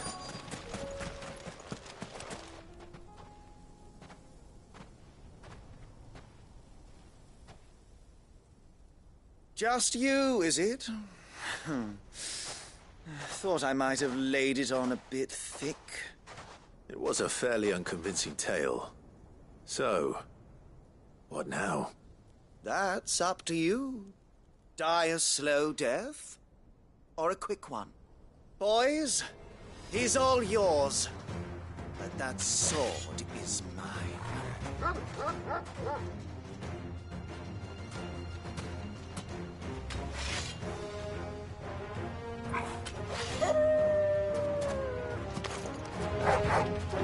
Leave now and we can pretend this didn't happen.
Oh, you've done it now. Go on. Tell me what I've done. When the Borgwyn finds out you've killed his men, he'll have your head. He only wanted that bull of a manservant, the dim one always clinging to Karen's skirts. You weren't even supposed to be here. Who the hell are you, anyway? What were you going to do to him? The Borgwyn wanted him to get to Karen. I was only supposed to point the lamp in the right direction once he arrived in Dalamil. But then you turned up. Well, go on then. If you're going to end me, end me. You're not worth the effort. Now be gone, before I change my mind. Fucking coward! I need to find Goots. Right now.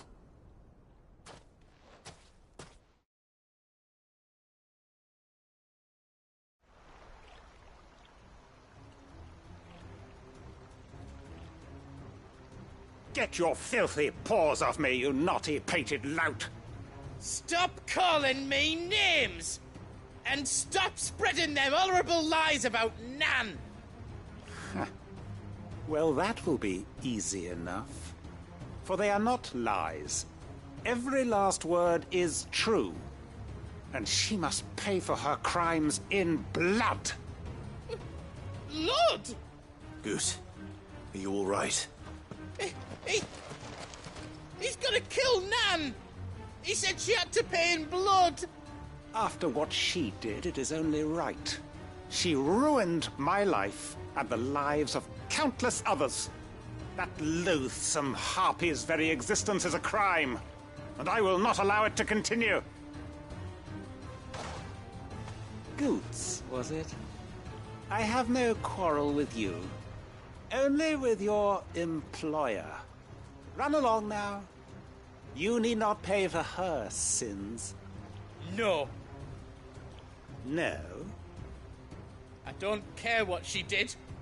I won't let you hurt Nan. Promise me you won't hurt her, or I'll kill you myself! Goots, no.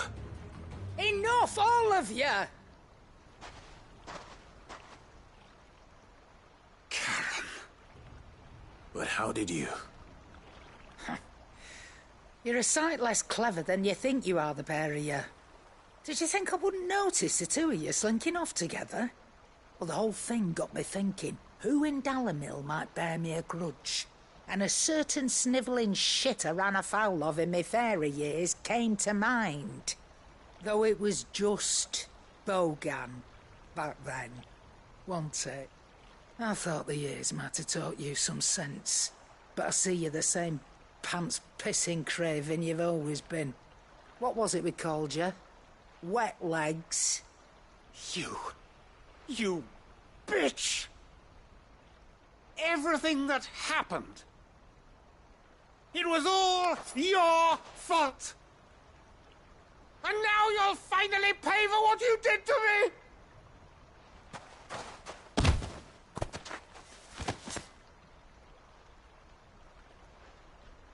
Gooch, you... If you want a piece of Nan, you'll have to go through me. Fuck!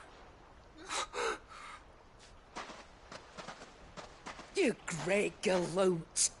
Out of the way, I can handle this myself. So, wet legs, you remember what you told me when we last met? An eye for an eye. Wise words, Sam. Wise words. And now, it's time to collect.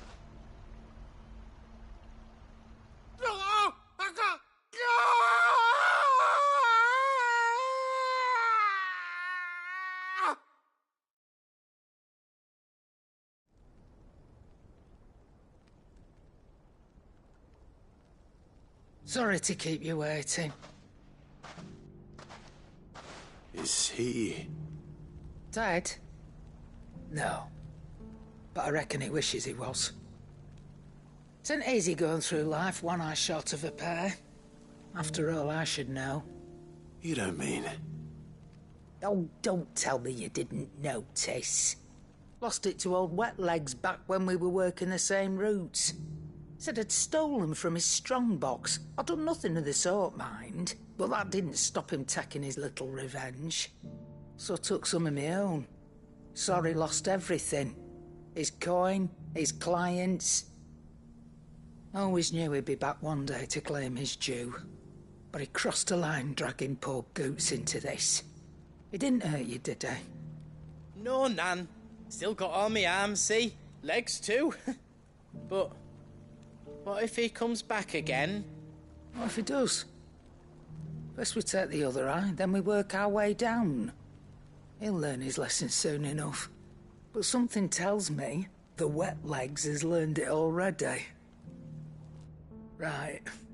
Let's get you back to the hideaway. You've attracted quite enough attention already. Ta-ra, Clive. Remind me never to cross you, Karen.